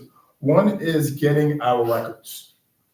And the way that a contract is written, anybody that wins in litigation pays a fee. But we have a couple ways of getting the records too, is we could also file with the DBPR. DBPR. We can file a complaint with them for failure for records, for not giving us our receipts that were requested, all kinds of things that we don't have. Can we do that in advance of hiring a What litigator? we can do, and we can also possibly go to, we can do. I would do it in concert. I mean, I think that whomever, if it's your decision to move forward and have a litigator, I would think that they want to direct the ship. I agree with you. And I'm gonna make. And then there's also criminal aspect. Do we Well, sit the here and? litigator would. Do we sit, exactly. The litigator would help guide us. Yeah, because do we go to the Venice police? Do we go to Sarasota police? Do we go to the state police? They'll guide That's that, what, not us. that's what I'm saying. So I would also like to make another suggestion. If that's the route we decide to go, if we need to stop going to the locations and looking for information, period. Done. I haven't gone back. I went there. Done. I went there Okay. once. I have not gone back. Okay. I have not gone back. The only thing I've done, I also got, so I have what Vesta gave us. I also have the downloads from the backups from 9/30 and the backups from July 31st. I've been trying to go through those and it looks like they have not really taken stuff out, but a lot of stuff got put in. So a lot of stuff got put in or modified on 9/19/25 that dates back to 2024. Our records are also in calendar years versus fiscal years. So when you're looking for, October 24, you gotta look in 23. I mean, I have a storage question for you, Rich, based on what Cindy said. So are the boxes that are a mess commingled with Halloween decorations? Yes. So we need to keep keys out of there too. I guess I don't want anybody in these lockers where there's financial data that could be possibly corrupted. So because I'm looking at Greg. But here's my also- ultimate. And I don't know how they got here, but we were getting charged by Vesta for document storage. Oh. Now, I don't know. Like an Iron Mountain? Yeah, I forget the name of the company, but we were Okay. getting charged for, and I think you're right. It was like White Mountain. it was not, it was another company. Documents. I forget the name of the company, but we were getting charged for document storage I think you're somewhere. right. And So are those documents still there? Did I they get don't them know, from there and but put it in the storage? but why would they be taken out from there to move to here? I don't know who did that, and I can't answer that. I don't know, but like I said, so the files that I saw, none of the boxes were marked. They had payroll records in with BOEs and Christmas Okay, gifts. so we have I mean, established that it's a mess. It's a right? mess, yeah. So At least the boxes that I I feel opened. like we need a litigator who is comfortable with this kind of litigation.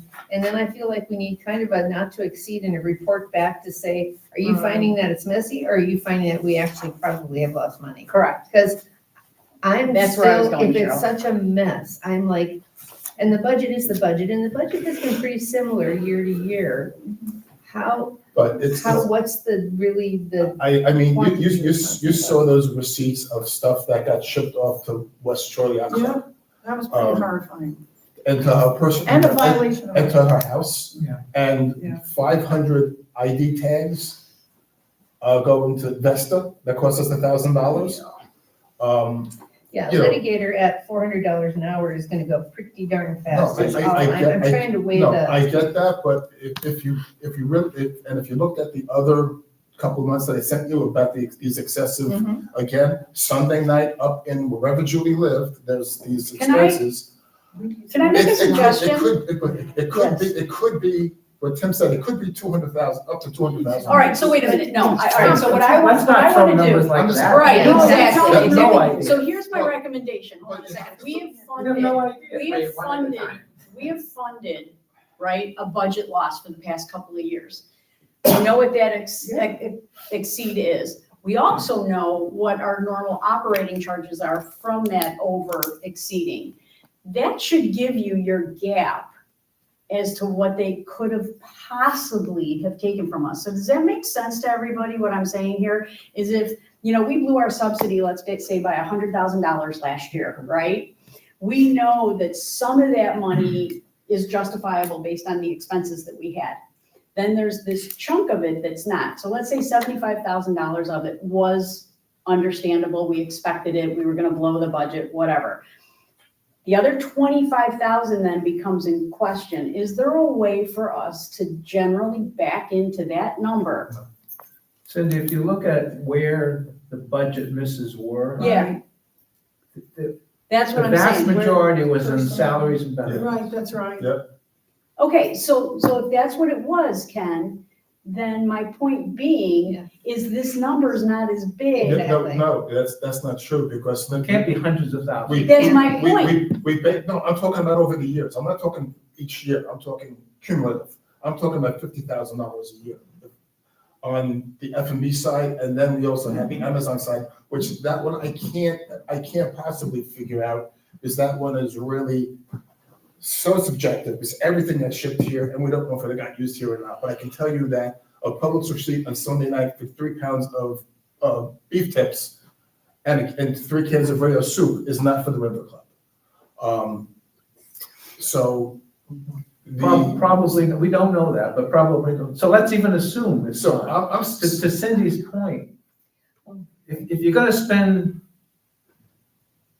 $25,000 to $50,000 or more on litigators and forensic accountants, which you'll eventually have to get to, what's, Oh, yeah, that's my concern. So that's where I'm And the trying to balance distraction, right. myself, Rich. And I thought the difference in the like what we had to fund because of our overspending, we could kind of back into what we suspect this number could be. I would say based upon the information that I've seen, like I said, I don't have full years, but based upon the trends, I could say it's probably realistically $40,000 to $50,000 a year, going back to day one. For 3 years. Is it 3 years? 4 years. 4 years. 4 and a plus. half, we Yeah. have them. So that's why I'm saying, So actually, Can I just ask a quick question? Sure. Being a newbie and listening and seeing the angst and anxiety and the stress, I only have 3 questions. Ballpark, how much are we really talking about? Yes. Ballpark. Second, and then I have 4. The 4th one is a comment. Second one is, how much is this gonna cost to go after the ballpark number? Because the 2 are kind of close, even in the same zip code. And then third is Vesta even solvent enough to go after? yes. So, and then my commentary would be, when I hear things like $50,000 a year, mostly payroll and labor and expenses like that. It's not, it's $50,000 of miscellaneous expenses, not payroll. Well, I'm knowing and just discovering in the last 2 hours where some of the things were coded for expenses but accounted for in revenue, and seeing why we have a huge miss on the cost of sales and food. Yes. I just found something that's probably gonna be $50,000 easy variance. Yeah, so I'll tell you about that in a minute, but let me just finish this train of thought. They could easily spend an extra $50,000 in miscellaneous expenses, payroll. For example, one of the payroll issues that I struggle with, and you won't see me do, is hire temporary labor. Right. Because temporary labor, rather than the $11 an hour rate. It's 30.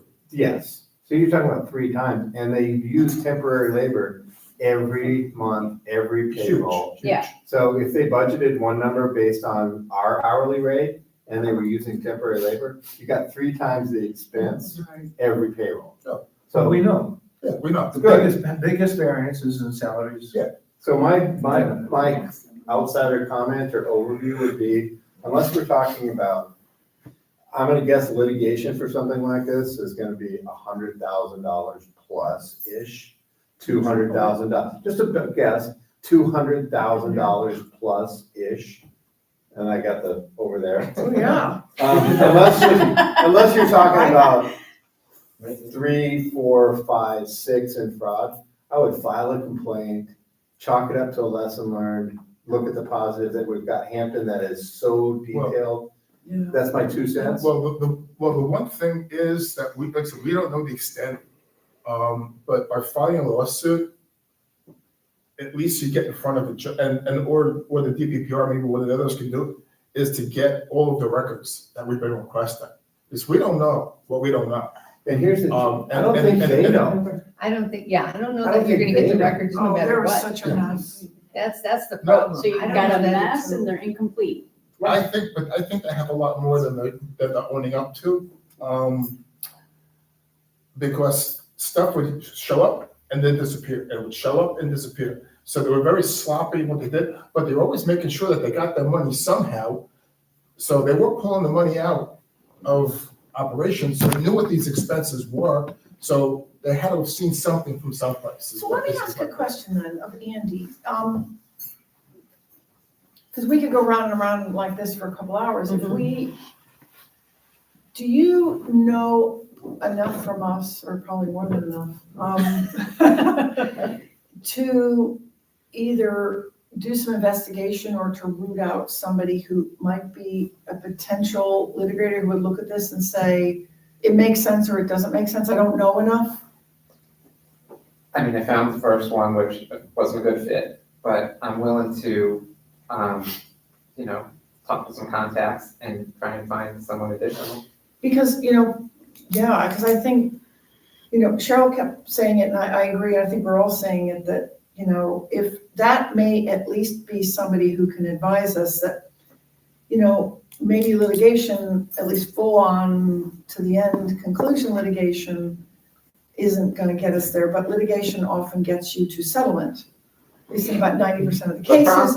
The problem we have here is that we are kind of talking in circles, because we don't Yes, we have are. a definite amount. It's not like, No, right. we, God forbid, we sustained an accident and our expenses are $500,000. Okay, then the question is it worth pursuing $500,000?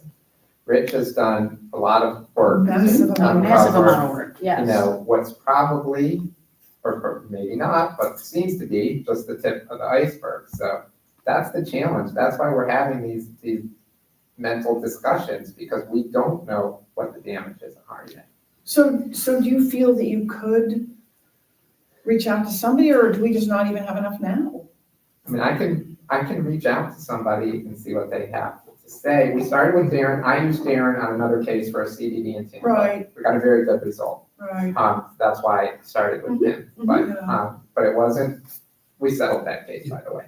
But it wasn't a good fit here. So I'm willing, absolutely, to look for trying. Because Rich knows what we have. Let's do that. Yeah. That makes sense to me, to look for somebody. In the meantime, should we file the complaint with the? I think we should, Yes, I think I we should, think we should do that. I think that would Andy's help. feeling was we Andy? do it in concert I together. think that if you're going to hire somebody, that Let them let them, orchestrate. as I said, run the show.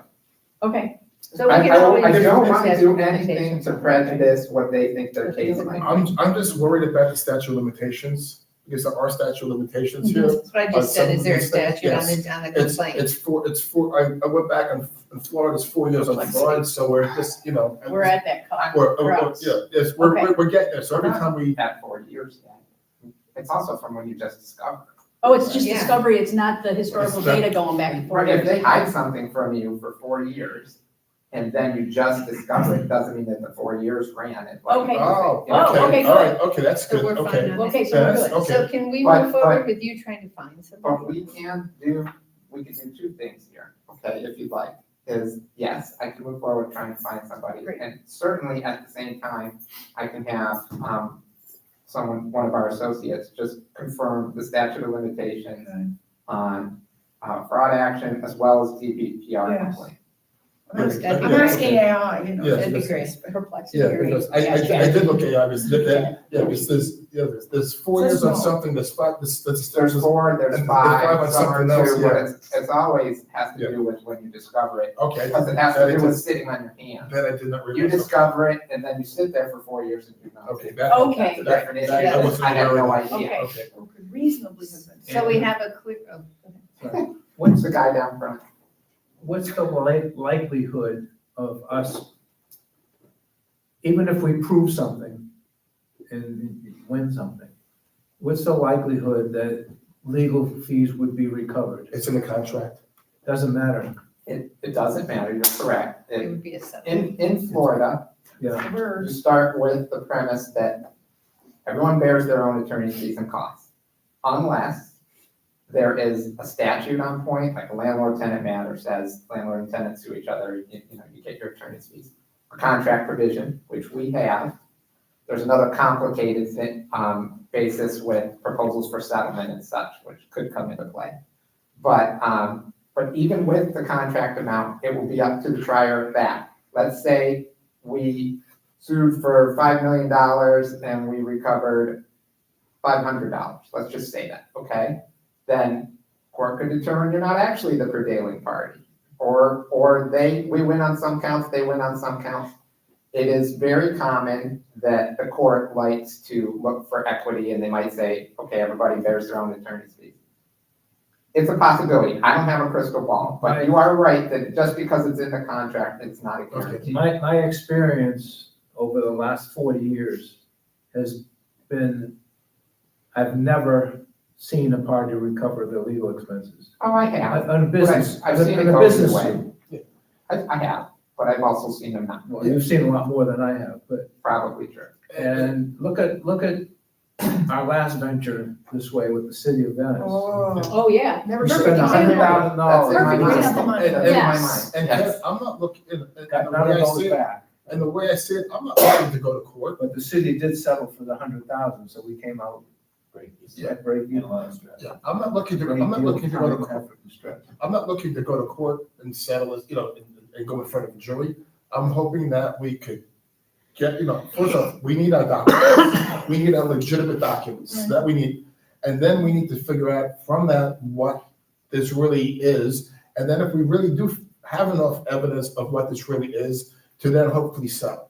I will tell you this, and any attorney will tell you this, that you always begin a case with the thought that you have to be prepared to take it to the end.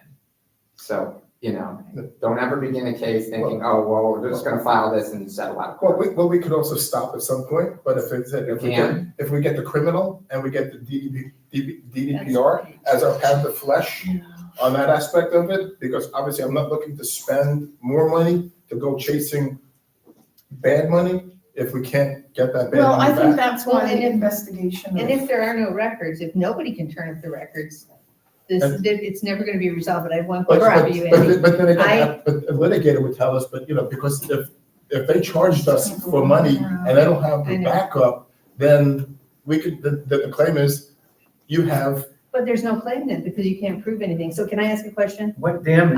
Let me ask a question. Sorry. My question is, because I drove a couple fraud cases in my prior career, and I had 2 of them get dismissed because the judge said, you don't have enough evidence, this cannot go to trial. That is my big fear, that we'll spend all this money, we'll get to that point, and then we couldn't even go to settlement because the judge wouldn't try. So we may have to pay their attorneys. And then we may have to pay their. I think there are many ways this could go, which is what is freaking me out. I agree, that if there was no cash out of pocket on our part, and they just booked some numbers. Well, there was though. Was there hard? Well, I mean, that. well, I mean, if there's we no had- receipt and they charge something, you can, it's called accrual accounting, right? There's a very good possibility we never had any cash out of pocket.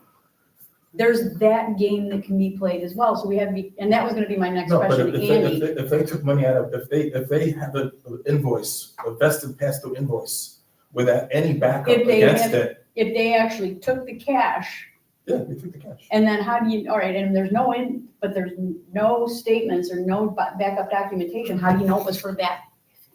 I know. But anyways, my other question for you, Andy, is this. since this is a situation where we want to keep our hands off all this material, do we also need to get an external accounting auditing firm to take possession of that or put this someplace so no one can touch it?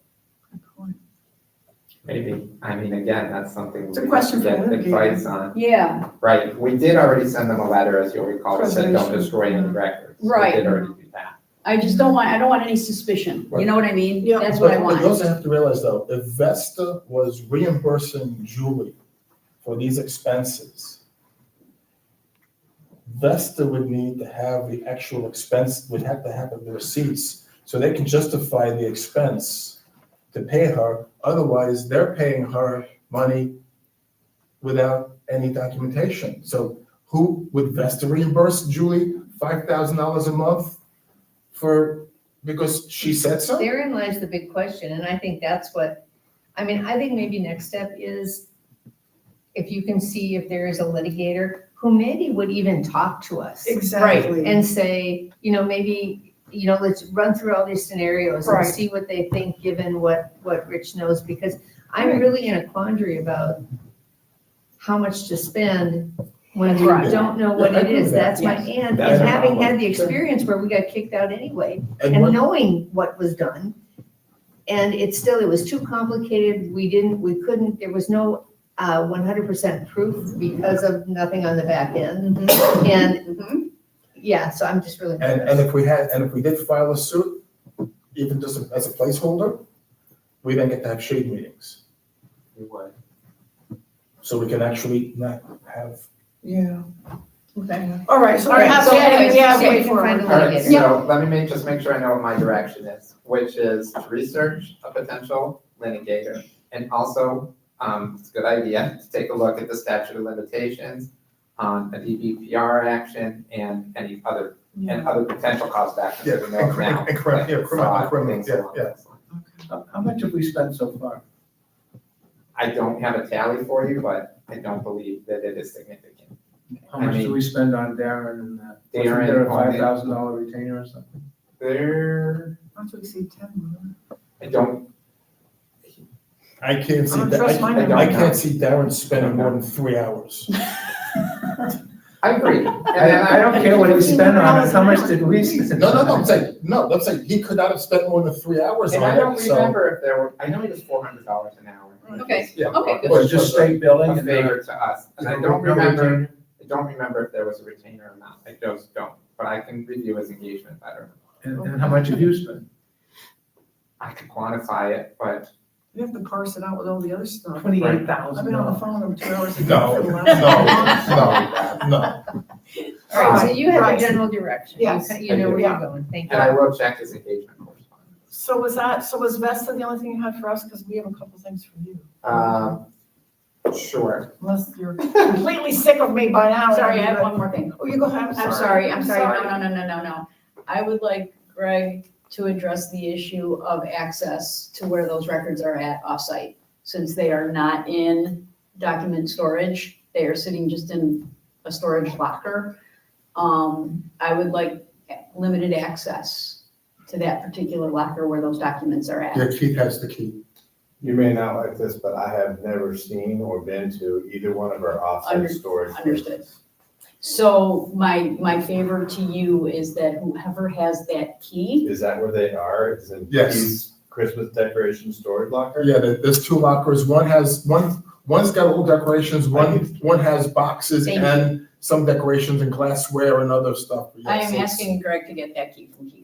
And what would you like me to do with the Hold it and document? not give it to anybody. Swallow it. But he's actually, Sorry. no, the reason I ask is because with Christmas right around the corner, those Yeah, they're lockers gonna have need been those accessed decorations. to unload. Sure. Keith is extremely organized and he will know which boxes are his and maybe. No, he's- these boxes are easily identifiable as Okay. records. I mean, there's no question about that. It's just a question of access, I fully understand Steve's point, which is they'll say like, oh, it was perfect when we left. Correct. Well, Exactly. Well, they can say that, but but here is your I electronic understand, it records. just creates one Yeah. additional. That's my point. Can But if you were Can fine. we move the boxes to a secure facility that's not accessible for. I wouldn't start moving. for the- I wouldn't start moving boxes, that's why I thought no access. For the Christmas Exactly. decorations. Stuff out of At there? the very least, maybe take a good video or some pictures. Yes. To document. There you go. Where they are Yes. and how they're sitting. Yeah. Correct. That works. I can do that. Thank you, thank The you. reason is if I tell him he can't have access to those storage bins right now while he's decorating, that's where the decorated stuff is. Oh, I know. And the boxes are all up against the back, Yeah. and the boxes are all up against the back wall, and everything else is in Oh, front of okay. them.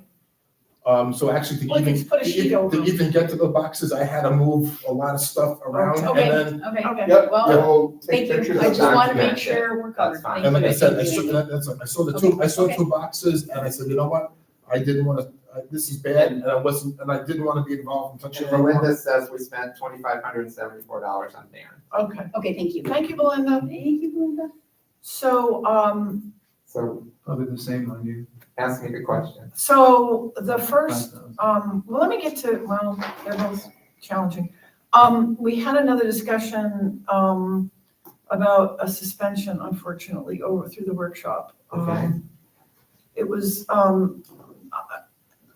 we had some very outrageous and egregious behavior. It was not a threat, but it was verbal so far beyond the pale that, yeah, so I think we're gonna have to, I guess I have to make a motion, right? That, and do we agree on the amount of time? Is it a week? Is it 2 weeks? What do we do? I thought we were gonna be consistent. It wasn't the last one, 2 weeks. 2 weeks. So I think it should be Yeah. 2 weeks. Okay, so, I'll have to get you the mailing information, but I have to make a motion to suspend, Robert Zarella for 2 weeks. You have to give me the spelling. I think it's Zarella. I have to get you the particulars. A-R-A. I think it's Zarella. Okay, I'll get you the info. yes, Um, I'll get with you, but I'll Yeah, need some background. so, yeah, and I think, so then we did it last time, I think it was 2 weeks from receipt of the letter, so in theory it would go out. Do we have time to get it out tomorrow, or do we say Wednesday?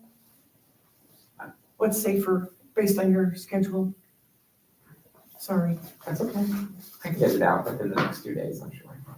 Okay, so we'll just make it effective from the, 2 weeks 2 weeks from the mailing date. right, the email is on, well, the mailing date, yes, 2 weeks from the mailing date. Okay, so that's my motion. I second it. All in favor? Aye. Aye. No discussion? Well, actually, there is one quick thing. The last suspension, I need to talk to you, Keith, about how we effectuate, because the access card, I think, is in, what we'll need to make sure we do is when the suspension becomes effective, we need to then turn it back on, because we had a problem with the last one, and boy, did I hear about it, as you can imagine. So that was a whole nother. I didn't know what the dates were, so we weren't I able. will so we work will- with you on that, thank Okay. you, okay, and I will get, Andy, I'll get you that. The second thing is, and I don't know how you all feel, but, I was quite insulted, at being told this morning that, I need to, or when we got the email yesterday, or over the weekend, to recuse myself from the Vesta investigation. You know, I'm reminded of You a, would be. I'm reminded of a corporate situation where, you know, there was my past where there was some rather large improprieties, and the CFO of Novartis at the time was asked, you know, well, this is terrible, you know, you should all blame yourselves, how did this happen? And he said, it's not that it happened, it's that we found it and we're doing something about it. And that's how I feel about it. We may not all agree on the path forward, but I don't think we can recuse ourselves, and I want it on the record, I don't feel that, could I have personally done a better job looking through the financials? No doubt, I will take that on personally, but I don't think anybody on this board has done anything wrong, and I just want that on the record. And I would second that, and also was very offended by that. And I believe, and I want to cease my email argument, so I want some clarification on this. You and I talked before about being able to recuse myself on a subject, and I believe you told me I cannot recuse myself. So here's how it works. Okay. Is that you are correct, that you have to vote. You always have to vote unless, so you can't abstain, like say I wasn't at the last meeting, so I don't want to vote on the minutes, okay? No, you can vote no, but you cannot abstain.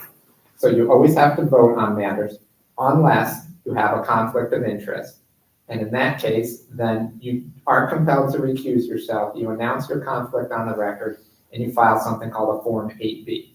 Okay, so let's talk about what a conflict of interest is. And it's complicated, of course, but the majority of the ethics opinions out there align with the fact that your typical conflict of interest is something that inures to your special private gain. Mm. And the more attenuated that is, the less of a conflict you have. The example I like to use with board members is, okay, you're all voting on the landscape improvements to the community, okay? It's going to increase the property value of your home, at least that's what everybody hopes, okay? So yes, you do have a special private gain there, but it's so attenuated because it impacts the entire community that the ethics opinions will say that you don't really have a conflict. If there was one item that's this huge landscape improvement that's gonna be just in front of your home, and it's not gonna impact anybody else's home, okay? Then I would say that that particular item would be something that you personally would recuse yourself on. So yes, there are intricacies. Yes, as you can imagine, there's hundreds, thousands maybe of different ethics opinions out there. But that is the general theme of what we look at, is inuring to your special private gain and how attenuated it is. So I know you have it on your agenda, so I'll jump to it. There's been the question raised also about the golf club. And okay, I don't know what's happening with the Welcome Center, okay? But if you end up doing something with the Welcome Center and everybody in the entire community's golf membership goes down $5, okay? I don't believe that that's necessarily a conflict of interest. That's the idea behind it. I did not like the email. I think it was inappropriate. And that includes for the prior board members as well. I think it's not only you guys, but I also think it's the prior board members. You guys did not do anything to instigate this. And I just thought the email was completely inappropriate. Just because the implication is the implication of a gain. Right. And then I'm just gonna say this because I have to get it off my chest. I had a further email conversation with him and I pointed out, how things had gone over the years, because I've attended every CDD meeting since 2018. Sorry, old me, I don't have a life. But then I get something back telling me I have a conflict of interest, and it came from the Florida statutes related to mental health facilities. What? Yeah. That's the statute he's referring to. Because obviously it was something that was Googled, but it was Googled from somewhere in the statutes. I didn't even read it. So but to stand up in front in a public record and make that kind of an accusation when frankly you don't know what you're talking about, I find deeply offensive. And it's off my chest now. You guys are public officials. You are governed chiefly by Chapter 112, which is your ethics, as it relates to public officials. And there are provisions in there that there are conflicts. You can't have a business with your son or something like that. There are provisions. But yeah, that particular provision seems to be misapplied. So. Yeah, thank you. Okay. I just took it from whence it came. So I have a very good relationship with him. I'm just trying. Does this address K on here though? Because I still don't know what K is. I think that's very confused. What I just talked about. Oh, it is about the negotiation on the Welcome Center. I thought it was Rich's attempt to get the four of us. I love to see you. You could take over the negotiation. Yeah. Personally, I'm just kidding. I think it's, no, I think, I mean, I agree with Tim in a little respect in that, but. Well, could we have done a better job? Yes, What's but to the accuse us in a that- public forum is way out of That's a line. different, I mean, I've had a lot of conversation with Tim, and, he's, obviously his son is an attorney, he's upset by what's happened. I'm upset by what's happened. We all And are. appreciate all your work. Yeah. I think Tim is working on the notion of some comments that have been made in the past boards, and I don't want to start getting into it. But I think that's where he's coming from in that respect. So, yeah, like I said, I think that is it a conflict of interest? I don't know if it is a conflict of interest. Should things have been done better? Possibly. I don't know. We going forward, we need to do a better job of looking into where Well, things that's go. what would have been great to say, it didn't work out. Here's what you could do is X, Y, and Z, because that's what you do. You say, well, what was the root cause and how do you fix the root cause? And that would have been fabulous, but this was just personally, I took it as an ad hominem attack. And a lot of water rolls off my back. I don't take a lot of stuff personally, but I did this. And I would like to just say in regard to item K, I am perfectly fine having Ken continue to pursue the Welcome Center situation right now. We are so early into all of this that we don't have anything yet. So I don't know a possible conflict. Well, I don't know either. So I've spoken to Tim. We don't need to get into it now, but there's a lot of ownership aspects of the property and how it's mortgaged and how it's deeded and Well, I've seen Tim's email, yeah. okay? And Yeah. putting the conflict issue aside, I do believe that there are, depending upon where this goes, it may go to zero, okay? Depending upon where this goes, there are issues that would need to be looked at with regards to the Welcome Center. In terms of what are the governing authorities, what's it zoned for, what can it be used for, what problems exist in that. Who actually even owns it? Because Right. Does Heritage actually own it, or is it a separate corporation that owns it? Absolutely. Yeah, but why And is how's that it a mortgaged? conflict for Ken? yeah, I don't know. Well, because I'm trying to figure out why. It's just because depending upon how it's put on their books, and how it's put on their books, and how negotiations are, it may affect dues. And again, what I think that gets back to is what I'm speaking my own view, what I mentioned earlier, okay? If part of the negotiations is that, which it's not for the record, is that Ken gets free golf membership for the rest of his life. That's a okay? problem. That's a potential problem. conflict. If it ends up that anybody That was who's one of the terms and conditions. okay, if it ends up that anybody who's a golf member, their membership now goes down by $5 because they're not spending as much money on the Welcome Center, I don't think that's a conflict. And I never think that'll happen with that golf club. Yeah, exactly. I'm gonna maybe take a slightly, not contrary, but, I understand where you're coming from, because sometimes there are perceptions, so. yeah, and this is a perception. This is not actually somebody. And so I do think, because I actually did talk to Tim's son a little bit about this. He was willing to talk. I was just curious in terms of just like, not this issue, but, if we were going to go forward with a lease and something like that was possible. We had some very interesting points. But I think we are so early, as Cindy said, we're so early in it. Because who even knows who the negotiation is going to be with? If I had to guess, I would bet it's going to be somebody at Burnett's level or above, Right. which would take it into the hedge fund. Right. So, because those people are completely driven by, financial algorithms and not by anything else. So, but I understand your point. Yes. About the perception. I really do. And- I just and think it's- it's too early And to identify that. Now, down the road, I hear exactly what you're saying, and I think it's something we should always be willing to discuss. So, I hear what you're saying. And to Yeah. switch, just to answer a question that we had before, Vital Records Control of Florida.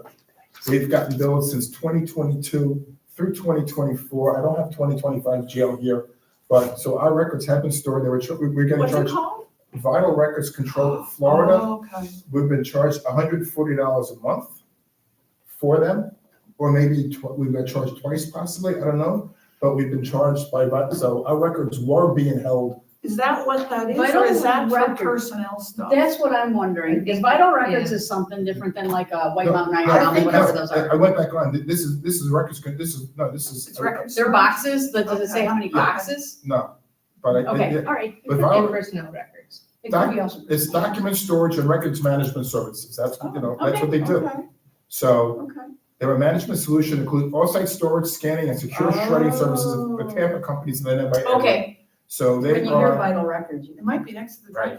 so that is, so they are a document management solutions company, Okay, so that's where our thank you for documents finding that. should be. that's where they should go. Well, that's where they were. Or there might still be something. And if they did, we should actually go to Jonas now, so we can still pay, Right, Ooh, yeah. well, everything's going through What did you QuickBooks call now. it, vital records? It will be, yeah, it is now. Yeah, QuickBooks? yeah, we don't have it. So Okay, yeah, so anyways, top of the crown. All right, 105. We're off Jonas now, we're not doing Jonas anymore? Not for. Yeah, we already talked about the financials. so We talked about the financials. Do we have any other questions? No, I don't think so, Andy. Did we have anything else for Greg? Yeah, CapEx. Okay. Fire away.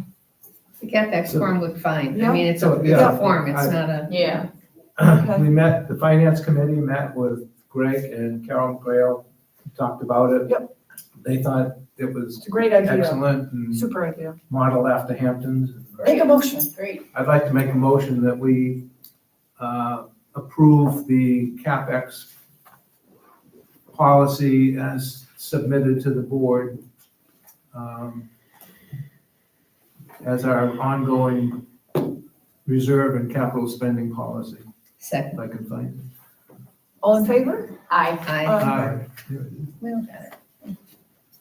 Yeah, I've got it somewhere. It's buried in my email. Okay, so let's see. We did Keith, but Belinda, are you still on the line? Do you have anything you need for us, need us to do or need to do for us? Oh, there she is. I'm here, Jill. Hi, Belinda. Hi. I don't really have anything, just an update. We're still waiting on the financials from Hampton. Okay, Hopefully we'll have them soon so that we can issue a final financial statement. okay. I did send you a message regarding, Spencer and his Yes. joining of the team. I'm Yes. pretty excited about that Oh, because yeah. I'm not sure if the board knows Spencer's background, but he is a certified arborist. And I think that he will be an added benefit to the team. I did receive a response from Juniper regarding our second demand. Scott Carlson apologized. He said that he was not aware of the fact that Chris had not responded to our first demand. And they are working on completing all of the items. Hopefully, they should have everything wrapped up by the end of this week. So we should see some sort of improvement for the next inspection report. Okay, great. Also, just as an FYI, Chris is no longer with Juniper. He's not. No. Okay. LNP. LP. One final thing, I just wanted to remind everybody, if you have not done your ethics training, you do need to complete that before the end of the month. If you need the ethics training links, please let me know and we'll resend them. Okay, yeah, I'm pretty sure I checked. Where do we go to, it's on the Florida Ethics Commission website, right? What? No, they won't tell you. No, but I mean, you can check your status somewhere. I got a certificate. I thought it was I part of don't your think so. No. financial filing. You, no. No, Well, hold on. two different things. When you file your Form 1 Yeah. next year, you will check the box that you completed it during 2025. So it is sort of an honor system. You can't really like go on a website and check to see if I did it or not. But, so what? Well, you gotta, So when Yes. I did my thing and I checked it this year was for what I did last 2024. year, but I have to do it. Wait, so what do See, we I get? didn't get So an what do we email, I need didn't to get a do? reminder, so that's why I'm a little. I got it. Okay, I let's thought it back was up. 25. Every year, you have to complete 4 hours of ethics training, Right. which includes 1 hour of public records, 1 hour of sunshine, 2 hours of ethics. You have to complete that by December 31st. And the one you complete by December 31, 2025, you will check the box in 2026 when you Right. file your Form 1 that you did it last year. So, where do we get that? Where do we go? Where do we go for that? Belinda's So gonna send Zach you some info. is listening. Zach, can you please resend all of the links to the board Thank you. so that they have everything that they need in So- order to attend ethics training if they haven't done so? And there are a lot of free resources, but there are some courses that cost a minimal amount too. And if you Okay. spend money, the district can reimburse you Teachers for that. Okay. So Zach's gonna send the links to everybody. Thank you. Thank Once you've completed it, just when you do your Form 1, remember to check it off once you've attended. So, Okay, sounds good. so, yeah, so give us, put the directions in that to Belinda, make sure we have, so we, yeah, just now, we've not a lot of time left. 4 hours though. Okay. Just to go, so Vital Records charged us as of September 2025. And Cindy hasn't found anything open. And there's no unpaid invoices for Vital Records, but this is why I'm saying, I don't think everything's running through Jonas, because I also do know that we paid our instructors, and I don't see any unpaid or paid invoices past September for our instructors.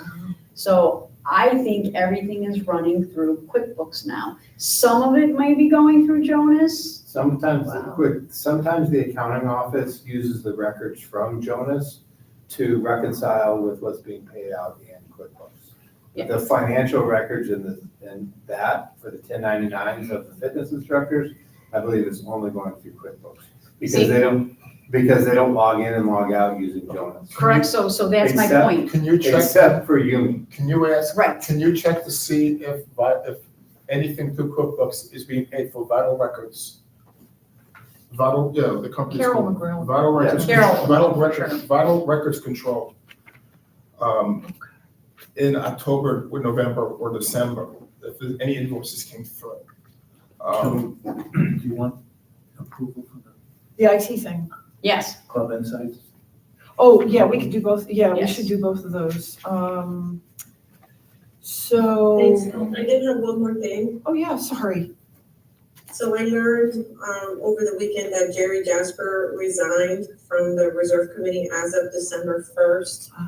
I did send him an email acknowledging his resignation, but also thanking him for his years of service. Yeah. Jerry has served for over 10 years, and I want to thank him for everything that he's done. I've been the district manager with the district for almost 10 years now, and I've worked a lot with Jerry Jasper, and I just want to say thank you for his service. Thank you, Belinda. I completely agree. 100% agree. Yes. Yeah, he, you email the man with a question and he never says no. Yeah. He And he has the records to back it up. And he's a. And he does, Oh, yes. Yeah. Unbelievable. Can we get them from him? Yeah, unbelievable. Wasn't he interested in running for the board? Garrett, he's been there. Oh, I know. He's been on them all, I think, but, So we spent. So, there's a couple quick things. Can So we get, oh, go ahead, Andy. I'm just gonna say that even though we're not gonna do it today with the rules, we do have to open the public hearing. Okay, and Okay. close it. Okay, Okay. so, are you doing it, or me doing it? Yeah, we just need a motion to open the public hearing with regards to the rules for the River Club facilities. I'll Okay, make I'm the gonna make the motion. motion. Second, to Rich. Second. And all in favor?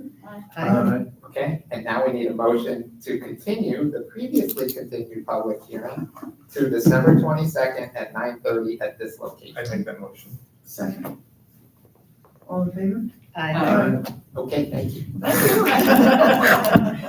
On that Okay. subject, now that we have games rules for the River Club, should Yes. we be part of the River Club rules? Well, what do you think about that? Is it too early? Do we need to My massage suggestion them would a be little to bit? give it the season or give it 90 days. And this way, if there are amendments or changes to be made, you're not putting out the rules and then changing them. That's just my suggestion. I actually think that some of that is, as well, is maybe not for the rules. I mean, the rules are pretty standard and these could be changed depending upon something going on in the bar or the season or the, I don't know that there are anything. I know, So what's and one I more? think this would be, I just don't know if it's a fit, is my opinion. Are you getting It's an pushback activity. from? It's a River Club activity. Not a bit. But it's not ruled like tennis or. People are kind of falling in line. Yeah. Anyway, yeah. It's fabulous. I love it. I mean, there's a little grumbling here and there. Did it? I never I don't care It what- never happens. So I guess I should ask for your insight on this. Yeah. One thing I have gotten pushback about different games and activities and functions, and Right. 3 or 4 conversations about why are they trying to take away our games, or why are they, so my response has been this, and tell me if I'm on point. the goals and objective of defining the rules and the messaging was more about inclusion than exclusion. Yes. Because there's been requests that people want to participate, but they're not getting invites or feeling Correct. welcome. So the goal of the Board of Supervisors was try to make it so there weren't private activities happening on site that were excluding certain members. And I heard some pushback of, well, it's taken me 3 years to teach people how to play this game. And I've also heard, no, we're always welcome to anybody that wants to Right. join. So Right. that's the approach I've taken. I think you're And most right. people have just accepted Yeah. that and said, Perfect. thank you, and moved on. So No. that's been an easy one. No, I think you're right. Great. Great, thank you. I'm happy to hear that. Cool. Actually, can I just, and this is probably small enough that Greg or Jill, you can handle. I just got an email, because of all the transitions and people around, we have 2 issues with some air conditioners. There's like each 2,700 hours each that some fan motors need to be replaced. Okay. Not the big things, but those. Is this something that we got from our vendor? I just So did they send to Greg? Greg is copied on it. Okay.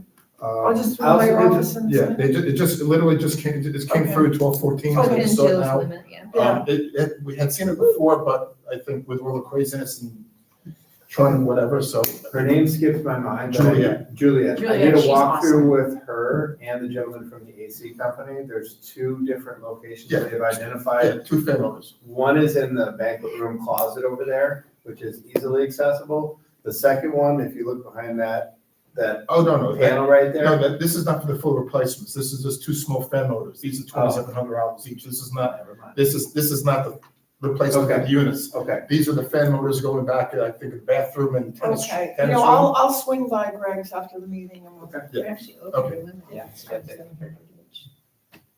Well, Want a they're 2 motion? separate ones? Yeah, might as well, not Yeah. to exceed $5,500. Yeah. No, these are just We have to fan do- motors. Yeah, but if Yeah, there's 2, not it's the over. units. Are the 2 on the same invoice? No, there's two separate He's not estimates. replacing the unit. They're two, No, I they're- know, but her limit is 5,000 to sign up. But fan motors, I think. We're all right, Belinda, if the 2 things together are 5,400, I'm close enough, right? I can just sign off on it without a motion. But they're separate estimates. there's 2 separate So we're estimates. good. And they're 2 separate invoices. It'll be fine. I think so. Yeah. If not, we can just ratify it at the Okay. next meeting. Okay. Okay, perfect. perfect, cool, all right. So speaking of ratifying that, I think there are 2, so it's cheaper than my pool fan, my pool motor. I think I sent you all the Club Insights proposal, same price. I think, and we also, just so you know, even though Hampton does a survey, these are the folks who've done it for us 2 years in a row with the same questions. And I think, they're an excellent resource. They do other things and they have a really nice tool for gathering, input from people if we choose to do it, that's included in the price. So I'm gonna make a motion that we accept the Club Insights, a proposal for a survey for 2026 in the amount of $7,500. A second. All in favor? Aye. Aye. All right, Club Insights. What And else then, that- yeah, they're really good. So then the second thing that I would like to, let me just make sure. I know Belinda has this, but then I wonder what I've been doing a long time. The 2 quotes that we got via Justin, I think I sent them along because one of them had been revised. The total here, let's see, there are 2 quotes here. This has to do with the server upgrade and the ancillary pieces of equipment. Yeah, so It's about $8,000 or $9,000. Yeah.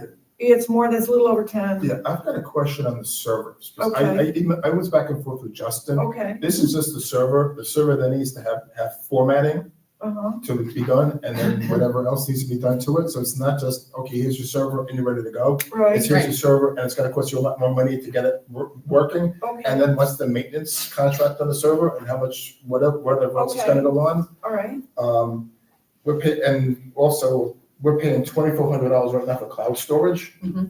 So in 3 years, we're basically breaking even, but if something happens to the server sooner, we're out of luck. I don't know where we're not using the cloud versus the physical server. I don't have the answer to that.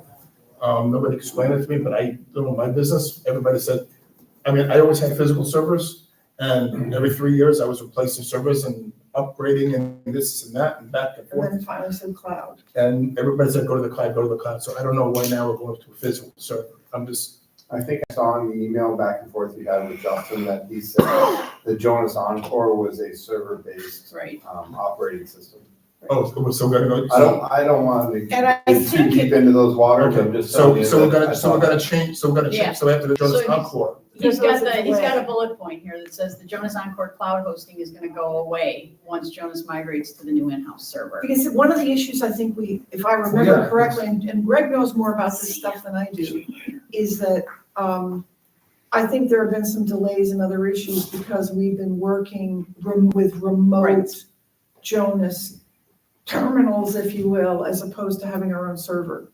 Does that make sense? A little bit, but it's really above my It's above my. IT capabilities with the conversation. I just remember when you inquired about the cloud-based program and he responded with that bullet And the point. next question is, how much is the Jonas, how much is that package? Well, I think it depends on which package you go with, but that would be a good question for Justin. So, we've already paid for Jonas. Is it now, everything we just paid for last year, now not worth anything? Or I don't have those answers, So this is more of a hardware thing Yeah, I know, but- versus a software but- thing. but- We paid for the Jonas software, now we're making the changes Yeah, to the but they're hardware. saying, but the other version is a server based. What we have right now is server based? Well, it is. Okay. I think it's cloud-based, that's what we're paying. It's remote. Yeah. It's remote, cloud-based. but it has a Yes. server, I believe. But here's the other thing, when you're talking about Jonas and the modules, you have to also look at what are you using Jonas for? Is it gonna be a billing link? Are you gonna use it for tennis reservations? Are we gonna use it for lap pool? Are we gonna use it for the POS for the food and beverage? Are we gonna use it for booking online reservations? There's like as many, it's like saying I'm gonna get a car. Yeah. Well, How many bolt-ons are we I getting? have no problem approving, I just don't know what I'm approving ask That's a with fair this. question. Because. What are the implications if we Exactly, go? what, how much is the maintenance, how much is the programming, how much ask Justin. is the next version of, Can't wait. Well, Yeah. What does it mean to Can it Jonas? wait? yeah, what does it mean to Jonas, how much more is it gonna cost us if we go off of it, how much money do we save by not being Okay, I get it. cloud-based?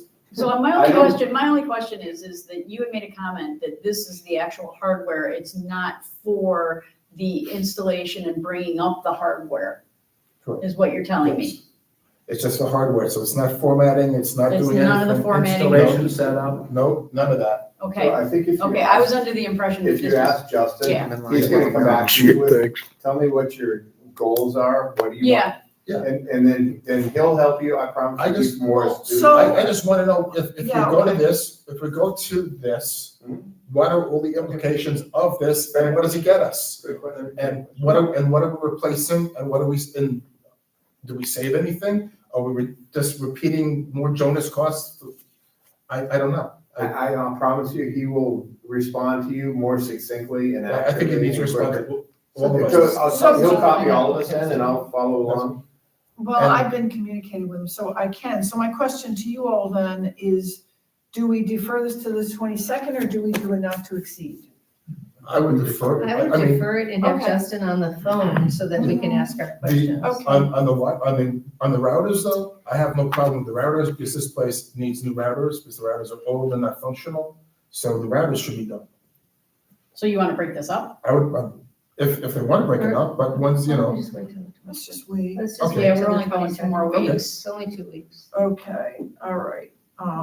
I just don't know. No, what I to do. understand. No, look, I think it's all I fair thought point. I that think it's if we important that we ask included these all the kinds of software and questions. the I installation and the appreciate whole it. thing. That's just the box itself. Exactly. If you guys Okay. were comfortable with it, I would almost say consider before you defer for 2 more weeks, because I think it's interrelated with some of the billing issues. So That's what I was wondering. my suggestion for 2 cents Please, worth please. is to put in maybe a do not exceed amount. And then as long as Justin does something to not exceed, if we can start to resolve some of the daily, I don't know. I'm just saying, I think we should just, I can't even put a do not, I just don't Well, know. no, we have numbers, so, You have number, but You have numbers for the box. Right. But I don't know what. we're then gonna change the Jonas program to the one that's server-based versus cloud-based. With that, so how much is that? Is there a cost to that? I don't know. I just don't have all of these answers. I know when I did my service, I did formatting and I bought a $10,000 server and I spent $8,000 in formatting. Reserves When we went through the interview process, we spoke to all the vendors, including Hampton, about our investment in Jonas. That we had made a large investment in it. Right. Would they continue to use it? Were they familiar with it? Right. And in no uncertain terms, they said, oh, yes, we use Jonas at a number of our locations. We'll keep it in place. We know how to manage with it. Now I'm getting the impression that they want to do more behind the scenes with QuickBooks or whatever they're using. And do less with Jonas. So I'm just concerned that we are diluting our investment. Yeah, and I do agree with that because I just took and I shared with Rich, I just took a defer? look at October financials and nothing is listed on the expense side. So I agree, I think we need to Let's defer defer it at Let's this defer point it. and find out exactly what's going on. And, maybe what we can do is I can ask, Justin maybe to reach out and if anybody wants to talk to him, directly. Because I'll be honest, this kind of stuff, my eyes glaze over, but clearly the rest of you are more And inured if to we're it than putting I all am. the stuff on QuickBooks, we're back to where we were with Vesta before we had access to Jonas. We don't, Okay. and I'm in no way, shape or form putting Hampton in the category of Vesta, but we just don't have, we just can't do any oversights. We have nothing to look at other than Okay, a pair of piece of paper. I'll have him Teams in on the 22nd. That would Are be you very helpful. okay with that? I'm good with that, Okay, thank cool. you, yes. No, these are all fabulous questions. I appreciate Does it. anybody want me to send this text I put together for Justin to see if he's available to answer any questions we may have? Do you want me to hit send on this? The only thing that's in there. Right now? Yeah. We are. You're out of time. 1:30. That's right. We're so- Never mind. We're so past. Never mind. Yeah, I think we're just gonna have to defer it, yeah. Which is, especially small. Okay, so Server to do what? I will get that Reservations? deferred. Okay. Let's see, so we deferred a bunch of things. La Sala quickly, Yes. because maybe we need to, defer this again. Long and short of what I'm about to give you is, so you all know you had a sit down with, folks from the work group, and Nancy, do you need a copy of this? You want a copy of this? So I wanted to just put together a quick summary for you, because you will not have known what the other supervisors Thank you, ma'am. said. So there was the suggestions, and then also obviously some concerns. Belinda, I will email you this. So I think the suggestions were, the obvious things that align, even more closely, I might say, with the feedback that we got from the residents, the flexibility of space, and the outdoor experience, the idea about, rotating the bar and the points about community buy-in. And then the concerns, and I think is an important one, is that mitigating the noise in the dining room, and then the number of seats, which we do address on the third page here. Flow of traffic, and then timing all in one or in stages. So maybe what we can do is, if you take the second page and sort of lay it against the third page, which is the floor plan, what the team did a great job of doing was, so first suggested an option for stacked or folding doors between the main dining room and patio. So that's that's letter C. The idea being that if we were going to take some space away from what's currently the main dining room, we could still end up with a flexibility of space there. There were also questions when we got together on this in July about the exact number of seats, because it was not that accurately depicted. It is here, and in fact, you'll see on the bottom right-hand corner, you'll see a number of seats by area, and that And also the storage space, I might add. So we're adding about 35 seats, at least by my count. You all asked for a more robust divider. It's something that I think we'll have to continue to work on. Took away the stuff outside the curved windows of the patio, possibly an unnecessary cost right now. And then some options that the work group thought would be worth considering, pricing different options. So for example, covering area A, which would be the outside patio area. We could do a solid roof, we could do louvers, we could do, retractable stuff. They're all gonna have different prices. And then at the same time, we need to, Hampton needs to continue to gain experience from how the current space functions and what the failings are and the possible improvements are. So long and short of it is, from my 2-minute speech, is we had talked in July about getting a rough cost estimate.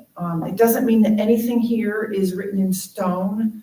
It's a way for us to at least throw something against the wall, see what's the ballpark we're talking about.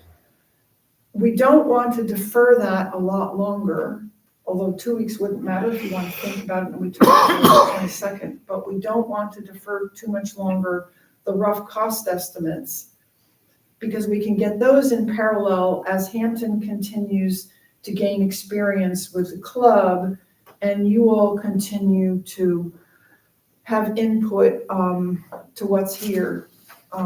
So that's the purpose of this. It's an awful lot of information to digest in 3 or 4 minutes. Are these dimensions, is this closed off now between? It shows it closed off but if you look at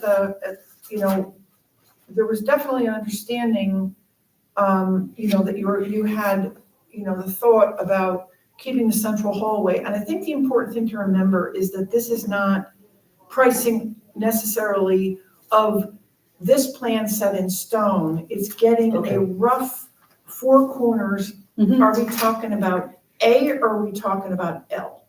And we have to start somewhere with that, otherwise we're going to be dead in the water. Yeah, so I think we can do both those things in parallel, because we're also want to get caught pricing on the louvers. I mean, one of the members of the team got a pricing on the louvers for the outdoor area, and it was, I almost choked on myself when I heard what the price was. I was like, it was really, it was way more than turf on the lawn. So, and then, You mean to put a roof over the extending? Louvers. Louvers. The metal, which wouldn't comport with the building anyway. Right. But, Right. and then there are other things, Greg has gotten, the estimates on, what do we do here and how does that fit in? Can it fit in? What does that all mean?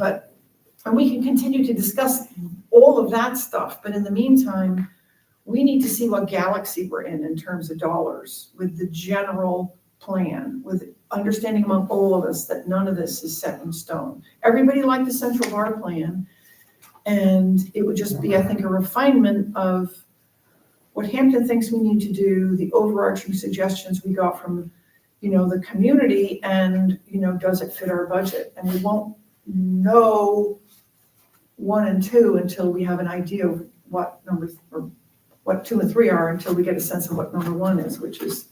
So you just want to go and get estimates on what this would cost? Yes. Is what you're saying? Yes. So that we can say, can it, because there's no way Right, we can afford that, right. or. Right. I'm fine with that. And I'm perfectly fine with okay, that. that's great. I Yeah. appreciate it, because just so that you understand what the steps are. The architect takes this and makes some magic to it that I don't understand. And then Hampton has 2 resources that can be used to give us some pricing, and the architect has a resource or 2 that can give us some general pricing. And then we just, continue to refine together with Hampton, what makes sense. Greg has already made some really important suggestions. So that I'm clear, you all are all right if we start the rough pricing Good, that's the question. Yes. process. Yeah, No, it absolutely. doesn't. I Thank guess you. there's no harm in it, Joe, but it just, Right. I still have a problem with cutting down the main dining room seating so much. Well, we would be moving More outside. where it will be located. We're Where it would be actually covered. netting 35 seats. You know, and that's one of the reasons why the LaSalle work group felt it would be important to investigate opening it up this way as opposed to keeping it that direction. Because if you look at the math of the main dining room, all we're doing is moving those 2 tent tops, you know, someplace else. Now, the 2 tent tops can stay in here, but we're moving the capacity to the adjacent area, which can be fully accessible to the dining room. So, yeah, I mean, I have a 1:30 commitment Oh, that you I'm gotta go. actually You're late late for. for, okay. But, I think getting pricing and making sure that the pricing is in categories. To move the bar is about Yes. this. Yes, Yeah, that's Put the what I was outside thinking. dining on it, don't give us that one big number. No, Right, no, right, no. we need the breakdown, yeah, Pricing and elements, yeah. Yeah. agreed. Okay, perfect. Is there anything else? I know you gotta run, so. I thought 1:30 was safe. Breaking. We never- breaking it up. we never That's- got that's this how one. If you move the bar, you got to do everything else, otherwise you lose all your ceilings. They won't come up to 20. Okay, so let's see what else I had. So we did J, K, and I'm not sure we did L with Andy, but, I think that can wait. can we wait? And then Let's Metro remember. PSI? Yeah. Okay. Does anybody remember what Metro PSI is? Can we just approve it? Do you have it up? You already did that. Oh, is that what that was? Yes, ma'am. Good. Never mind. Okay, Okay, cool. yay. So quickly then, Is that something we need a contract for? moving on to 7A Business Administration, consideration of the minutes of the Board of Supervisors meeting held on November 10, 2025, behind time number 7. Does anybody have any comments or corrections to the minutes? I do. There was Matt Lieberman is actually Matt Liverman, Lieberman. Belinda, it's Yeah. Liverman, not Yes. Liverman. Yeah, Okay. And other than that, I'm looking for a motion, to approve the minutes as amended. So moved. Second, second, all in favor? Aye. Aye. Tab number 8, there are 4 sets of minutes, landscape, racket, sports, social and dining, fitness and pool, all occurring between September 15th and October 20th of 2025. I'm looking for a motion for those to be approved. Accepted, sorry, accepted. I'll make that motion. Second, Second. all in favor? Aye. Aye. We already did the liaison reports, supervisor requests or comments. So I sent the terms and conditions of the Welcome Center to Okay, Heritage. I got an email saying they would get back to me, and I've not heard anything Okay. more since. okay. They have not given me free membership yet, so I'm holding off on that. Maybe they'll give you a sleeve of balls, like I give everybody Might get a else. sleeve of balls. Yeah, and they won't even be tethered. I only had one Yeah. tiny thing, and No, I we- might be we decided repeating myself, We're not sponsored. Oh, and Greg has They'll something. do their own thing and take us off. which is, and I hope I'm not repeating myself, that rather than transferring money monthly, Bill Rahanick, did I already say this? Is gonna give us, he's gonna do a cash flow every month so that, well, yeah, okay. And Greg had something. Yes, I got a response from Carol about the inquiry about Oh, Vital? invoices to Vital Records. Mhm. Her response was, we have one from 10/31 invoice that we didn't get until mid to late November. Final approval was done on 12/4. Normally she would pay it this week. Is there an issue? I would pay it, because I don't know what it is. Yeah, we have to pay it. But what I would do, Greg, can we get a copy of that invoice, or can you get a copy of that invoice with somebody? Right, Because we need to have somebody call up Vital and find out if there's anything in there and access to it, and if they won't give us access, then we have to have Vesta get us the access to it, but we need to know if we have information then.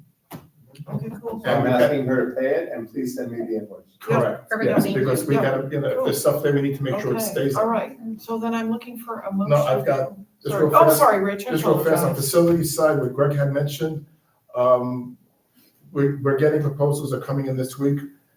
The two largest air conditioners here are shot.